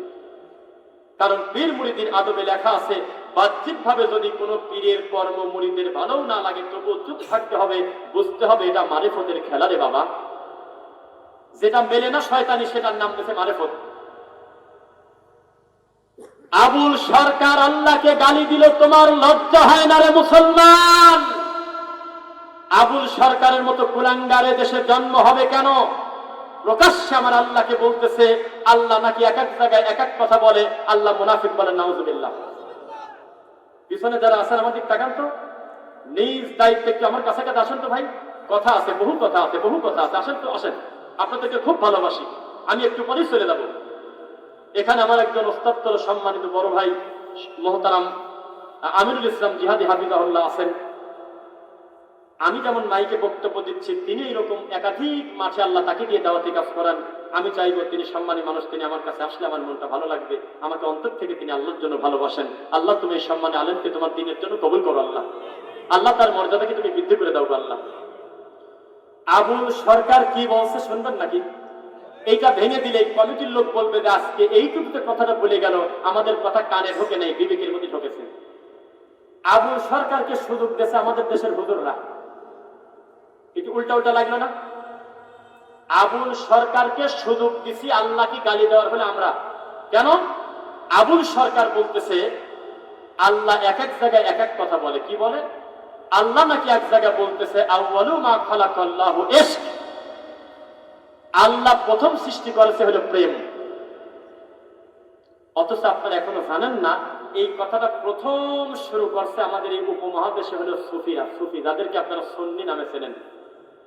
এরপর বলতেছে আরেক জায়গায় আল্লাহ বলেছেন আউয়ালু মা খালাকাল্লাহু নূরি, প্রথম সৃষ্টি করছে আমি আল্লাহ নূর। কোরআনে আছে না হাদিসে আছে? কি কয়? কোরআনে আছে না হাদিসে আছে? কিছুই না। আরে কি কয়?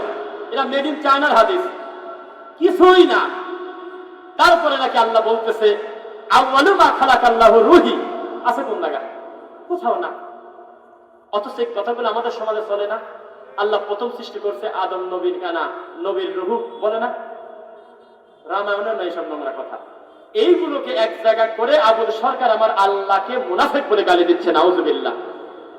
অথচ ফেব্রুয়ারিতে ভোট থাকার কারণে একটা দলের লোক আজও পর্যন্ত প্রায় 1.5 মাস হয়ে গেল কোনোদিন অফিসিয়ালি বলে নাই যে ভোট না পাই না পাবো, এই কুলাঙ্গারের ফাঁসির কার্যকর না করা পর্যন্ত ছাড়বো না। আল্লাহকে গালি দিচ্ছে, কারণ কিছু আসে যায় না। এই লোক, এই কুলাঙ্গারের পক্ষে কিছু টুপিওয়ালা দাড়িওয়ালা দেখলাম যে তার মুক্তির জন্য রাস্তায় নামতে পারে। অনেকদিন পরে আমি আমার প্রিয় ভাইকে দেখলাম, আমি খুব খুশি হব। এই সম্মান আল্লাহ আপনাকে দিয়েছে, আল্লাহ কবুল করুন, বলুন আমিন। আমি বলতে চাচ্ছি যে কোন মানুষ কি পারে এই আবুল সরকারের মতো লোকের পক্ষ নিয়ে মাঠে নামতে, যে তার মুক্তি চাই, মুক্তি চাই? কেউ যদি বাউল হতে চায়, বাউল শব্দের অর্থ কি? কিছু তো জানেন না। বাউল মানে পেশা, জানেন না? কার কার কাছে গুগল আর চ্যাট জিপিটি আছে? হাত তোলেন। এআই চ্যাট জিপিটি আছে কার কার কাছে মোবাইলে? হ্যাঁ, হাত নামান। আমার বক্তব্যের ভিতরে আস্তে করে গোপনে লেখেন বাউল, বয়াকার ও ল। বাউল শব্দের অর্থ কি? যদি পেশাব না লিখে পায়খানা লেখে তাহলে আমি মিথ্যুক। বাউল মানে পেশাব। জি, বাউলরা যদি সাধক হতে চায় তাদের প্রেম ভাতা খেতে হয়। লালনের বইতে লেখা যদি না থাকে আমাকে ধরে বাঁধে রাখবেন। এক, কুমারী নারীর মাসিক, এই মাসিকের রক্ত দিয়ে চাল ভাজি খেতে হবে। দুই, প্রথম বাসর রাত্রের পুরুষের বীর্য দিয়ে চাল ভাজি খেতে হবে। তিন, নারীদের রক্ত, হায়েস, পেশাব এবং পায়খানা, এই চারটা জিনিসের সমন্বয়ে হালুয়া করে খেতে হবে, তখন সে সাধক হবে। কম সাথে কোনোদিন লালন মরার আগে বলে নাই, লালন কিলাতে সংসারে তোমরা বুঝলে না, আমি কিন্তু ঠিক পাইছি হলে অজাত। হিন্দু হলে তার একটা ভিন্ন আইডেন্টিটি আছে, খ্রিস্টান তার একটা চিহ্ন আছে, যদিও সে বলে মরিয়ম আল্লাহর বউ, ঈসা নবী আল্লাহর ছেলে, তারপরেও চিনতে পারি যে আসলে মালদা খ্রিস্টান। কিন্তু আমি লালনের চিহ্ন কিভাবে? ও মুসলমান, এই বাংলাদেশের ইসলামে কুত্তায় মুখ দেশে এইরকম একটা অসভ্যের নামে সেতু হবে কেন? এইরকম একটা অসভ্যের নামে গবেষণা হবে কেন? বলতেছে গবেষণা করবে না মানে? ফরিদা পারভিন মরার আগে হু হু করে কাঁদে আর বলে কত দামি কথা বলে গেছে লালন, যে খাসার ভিতরে অসীম পাখি কেমনে আসা যায়, এটি বলে দামি কথা বলে কিছুই না। ইয়াসআলুনাকা আনির রূহ কুলির রূহু মিন আমরি রাব্বি, 17 নম্বর সূরা সূরা বানী ইসরাঈলে 1450 বছর আগে এই কথা তো বলাই আছে। এ পাগল আবার তো পেঁচাচ্ছে, পেঁচায় কয় যে খাঁচার ভিতর অচিন পাখি কেমনে আসে যায়। তা কি কেন আসে যায় তা তোর শুনবো না কেন? তোমাকে বলা হয়েছে দিন বোঝো, নবীকে বোঝো, আল্লাহ বোঝো, কোরআন বোঝো, হাদিস বোঝো। এই দিন শেষে তুমি ফরাদ মাজার, তুমি বললে যে আমি ভালো সন্ধান পেয়ে গেলাম আবুল সরকারের। এই বুড়ি বয়সে তুমি তো তওবা খুঁজে পেলে না, ইসলামটা খুঁজে পেলে না, দিনটা খুঁজে পেলে না। আমরা বুঝছি এই তোমাদের মতো লোক জানে যে ফেব্রুয়ারিতে ভোট হয়ে গেলে এই সমস্ত 3 নাম্বার শ্রেণীর লোকের আর কোনো খাওয়া নাই। এই জন্য ফোকাসে আসার জন্য এই আবুল সরকারের মতো কুলাঙ্গারের পক্ষ নিয়ে তারা মাঠে নামে। এরা নাস্তিকের থেকে বেশি খারাপ, যারা আল্লাহর যোগ্য মান দেন না, রাসূলের যোগ্য মান দেন না। এদের ব্যাপারে আমাদের প্রতিরোধ করে তুলতে হবে। এই দেশ থেকে বাবুল নামক ল্যাংটা ফকিরদেরকে উৎখাত করতে হবে ইনশাআল্লাহ। তবে কাউকে মারতে যাবেন না, আইনি প্রক্রিয়ার মাধ্যমে নিয়ম মেনে চলবেন। আল্লাহ তুমি আমাদেরকে দিনের জন্য কবুল করো। এই মাঠে অহেতুক নোংরা কোনো কথা বলা যাবে না, কোরআন এবং হাদিস দিয়ে কথা বলতে হবে ইনশাআল্লাহ। যতদিন বাঁচবো দিনের কাছে আমরা ওয়াদাবদ্ধ। আসলামতু লিরাব্বিল আলামিন। না না না ভাইজানকে রেখে আমি এভাবে কথা বলি না। আর আমার লাইভটা আপাতত বন্ধ করে দাও, কেননা আমি এটা প্রমাণ করতে চাই না যে আমার পরবর্তী আলোচক আমার কারণে 2 মিনিট বসেছিল। এটা আমার হয় না, এটা আমি করি নাই। তো এই জন্য আমি এই জন্য আমি 2-4 মিনিট ধরে ছেড়ে দেবো। মা বোনদের ব্যাপারে ছোট্ট ছোট্ট কথা। বউ শাশুড়ির যুদ্ধ বন্ধ করেন, বাচ্চার কাছ থেকে মোবাইলটা নিয়ে নেন। একদিনে হবে না, কারণ রাত 3টা পর্যন্ত টিকটক দেখার অভ্যাস আপনার ছেলে তো তসবিহ পড়বে না। আপনি একদিনে না পারলে আস্তে আস্তে আপনার সন্তানকে মোবাইল মুক্ত করেন। 2 বছরের বাচ্চা মোবাইল দিলে ভাত না খায় না, আপনার পরিস্থিতি সামনে খুব খারাপ আছে, মোবাইল কিনে নিলে আপনার মাথা ফাটিয়ে দেবে এই বাচ্চা আপনার। 3, সন্তানকে আল্লাহর ভয় দেখান। এই কথা বলবেন না কাঁদে না কাঁদে না, ওরা শোনা ওই যে তোমার দাদা আসতেছে, দাদা আসবে না, দাদা গেছে মেয়ের বাড়িতে, 3 দিন পরে আসতে পারে, আপনি মিথ্যুক। সত্য কথা বলেন, বাচ্চাকে সত্য ভয় দেখাবেন। লা তুশরিক বিল্লাহ ইন্না শিরকা লাযুলমুন আযীম। বাচ্চাকে প্রথম শিক্ষা দেন আল্লাহর ভয়, খবরদার আল্লাহর সাথে শিরিক করবে না। বুঝতেছেন নাকি? আমি কিন্তু চিনি আপনাদের, আমি যদি শিরকের ব্যাপারে বক্তব্য দিতাম তাহলে আপনি হজম করতে পারতেন না, সুদা বসে থাকতে পারতেন না। পরিস্থিতি কত কঠিন হতো আমরা উপমহাদেশের মানুষ, আমরা জানি। আসি ঘরে বাচ্চা ডেলিভারি হওয়ার পরে হাড় হাড্ডি, কাশি, লোহা, তারপরে পেরাক, বিভিন্ন কিছু বালিশের কাছে রাখতো যাতে শয়তান ঢুকতে না পারে। আজও এক জাতি আমরা নতুন পিঠা বানায়, পিঠাটা সালে রেখে দিল, প্রথমটা খাইতো না। এইরকম আমাদের ধর্ম ছিল। এখন আপনি দেবত্তর রাস্তায় খারান, বহু কাকের নিচে দেখবেন যে জুতা চলতেছে, জুতা বহু লাউ গাছের জানলার সাথে দেখবেন যে পাতিল বানায় চোখের আকৃতি দিয়ে গেছে। বহু জায়গায় দেখবেন যে স্যান্ডেল চলতেছে, ঝাড়ু চলতেছে। আমি কি বানায় বলছি? এই দেশ থেকে মালায়ন গাছ চলে যায় নেই, বহু কিছু রেখে গেছে, বহু কিছু রেখে গেছে হিন্দু শাসিত এলাকায়। অথবা ওই শিয়ারা আসছিল আমাদের দেশ থেকে, পাকিস্তান থেকে শিয়া, নাম হলো হোসাইন, ডাইরেক্ট হোসাইন কয় না, কয় গোলাম হোসেন। গোলাম হোসেন কি আবার কত সুন্দর নাম রাখছে, আলী। জান্নাতি মানুষের নাম, ডাইরেক্ট আলী কয় না, কয় যে আলী হোসেন। নাম মোহাম্মদ, বাহ কি সুন্দর নাম, কয় মোহাম্মদ আলী। শুনতে ভালো শোনা গেলেও এটা শিয়াদের প্রভাবে হয়েছে। তারা হলো পাক পাঞ্জাতনে বিশ্বাসী, প্রতিদিন তারা আম্মাদান আয়েশাকে গালি দেয়, আর টয়লেটের পাপসে লিখে রাখে ইয়া আবু বকর। তারা তাদের কুকুরের নাম রাখে উমার। যদি মিথ্যা বলে ইউটিউবে লেখেন, ইরানের শিয়ারা, ইরাকের শিয়ারা, পাকিস্তানের শিয়ারা তাদের কুত্তার নাম রাখে উসমান, নাউজুবিল্লাহ। আর আমাদের দেশের টুপিয়ালারা তাদেরকে রাহবার মনে করে। এই দেশটা যদি কোনো ইহুদি খ্রিস্টানের হাতে থাকে অত বড় ক্ষতি হবে না ইসলামের। শিয়াদের হাতে যদি ছেড়ে দেন, ধর্ম কুচু কাটা করে ফেলবে দিনকে। সুন্নিদেরকে গলা কাটা করে হত্যা করে এরা। এরা টয়লেটের পাপসে লিখে রাখে আবু বকর। আল্লাহর কসম, আবু বকর আর ওমর এই দুইটা বাচ্চার নাম এটা রাখার কারণে জীবন্ত জ্বালায় পড়াইছে ইরানে গত কিছুদিন আগেও। তাদের দেশের প্রধানমন্ত্রী যখন বদল হয়, আমাদের দেশের কিছু হুজুর শুভেচ্ছা জানায়, ওহে আমাদের রাহবার, আসো আমার বুকে আসো। আর কাবা ঘরের ইমাম মরে যায়, আমাদের দেশের লোক জানেই না কিছু। কি আমার শত্রু, কি আমার বন্ধু, এই জাতি বুঝতে পারল না। ভিতরে যত কথা বলা আছে এগুলো সিরিজ আকারে ধারাবাহিক বলতে গেলে আপনি বুঝতে পারতেন যে সঠিক দিনটা কাকে বলে। এত সময় বক্তব্য দিছি, কোন বাপের বেটা একবার গুরুত্ব দেখি, আমি কোন দলের দাওয়াত দিছি? আমি মুক্তি বলছি একবার যে আমার একটা দল আছে, দলে নাম লেখান। আমি শুধু একই কথা বলতেছি, ইত্তাবিউ মা উনজিলা ইলাইকুম মির রাব্বিকুম ওয়া লা তাত্তাবিউ মিন দুনিহি আউলিয়া। যা ওহী নাযিল করে আমাদের বলা হয়েছে, কুরআন হাদিসের দাওয়াত আমরা দেব, এর বাইরে আমরা যাব না, অস্পষ্টতে আমরা যাব না। বোঝা যাচ্ছে? বুঝতেছেন নাকি? খবরদার, কোন পীর ফকিরের নীতি, কোন এই তাবিজ কবজ, এই সমস্ত কাজ আপনারা যাবেন না। কোরআন এবং হাদিস অনুযায়ী জীবন পরিচালনা করবেন। আর খবরদার, তাকান আমার দিকে, কেন এই সমাজ থেকে শিরক ওঠে না এটা বলে শেষ করি। মহিলারাও শুনবেন, মহিলাদের কারণে কিন্তু পীর ফকিররা মার্কেট পায়। শুনতেছেন? এক এক এলাকায় এক এক পীরের মার্কেট ভালো। আমাদের এই সুধানগর সাতবাড়িয়ার অঞ্চলে হলে ফুরফুরা বেশি ডেলিভারি হয়। ভারতের বর্ডার পার হয়ে কিন্তু পেঁয়াজ আসা নিষেধ, কি কথাই কয় না। অবাধে গরু আসা কিন্তু নিষেধ বৈধ পথে। কিন্তু প্রতি বছর কিছু ঠাকুর আসে, ঠাকুরদের কারণে আমির ইসলাম জিহাদের মতো সম্মানী আলেমরা যোগ্য মান পায় না। কারণ মানুষ ডিসিশন নিয়েছে, তারা যেহেতু নবীর বংশ, তাদের সিয়ারও আলাদা, তাদের জন্যই টাকা পয়সা, তাদের কাছেই তাবিজ কবজ, যত ধনভাণ্ডার তাদের কাছে, অথচ পাক্কা ধোঁকাবাজ। এমন পড়াশোনা করছি জীবনে বাইরে, এই আটঘরিয়া থানাতেই একটা প্রতিষ্ঠানে পড়ছি, নাম বলবো না। এই প্রতিষ্ঠানের চেয়ারে বসে এই ফুরফুরার পীর বলতেছে, বাবা রে, ফুরফুরা থেকে এসেছি রে বাবা, কবর কাশফ করে দেখো 40 দিন কবরের আযাব মাফ হয়ে গেছে। বাপের বেটা এসেছি ভারত থেকে। আশেপাশে ডানে বামে ডবল কামেল এমে পাশ বড় বড় হুজুর আছে প্রায় 50টা। কামেল মাদ্রাসায়, ফাদেল মাদ্রাসায় কেউ যেমন তোমার লোকের কাম না। একটা ছোটা ছোটা খুলল না, পাগল হাত দিয়েছে কোন জায়গায়। কবরের নিচের খবর তা আল্লাহ আমাদেরকে জানান নাই। রাসূল পর্যন্ত বলেছেন, ওসমান কাঁদো কে, কি হয়েছে তোমার? আল্লাহ নবী, কিছুদিন পরে কবরে ঢোকা লাগবে তো তাই কাঁদতেছি। আল্লাহ নবী সুজা চলে যাচ্ছেন কাছে, তালি কাঁদো, আমি গেলাম। একবারও বলে নাই যে তুমি তো সার্টিফিকেট পাইছো, তুমি কাঁদো কি কামে? আরে পাগল বলতেছে, কোন অলি যদি কোন রাস্তা দিয়ে হেঁটে দেয় 40 দিন কবরে মাপ থাকে। মুরব্বীরা বলেন এই কথা শুনতে দু একজন কেউ। এরকম নোংরা কথা রামায়ণেও লেখা নেই, অথচ নবী ডাইরেক্ট হাঁটে যাচ্ছে রানিং কবরের আযাব হচ্ছে। আমি 4টা হাদিস বলবো মুসলিম এবং তিরমিজি থেকে, এগুলো আমার কাজ না, সময় না।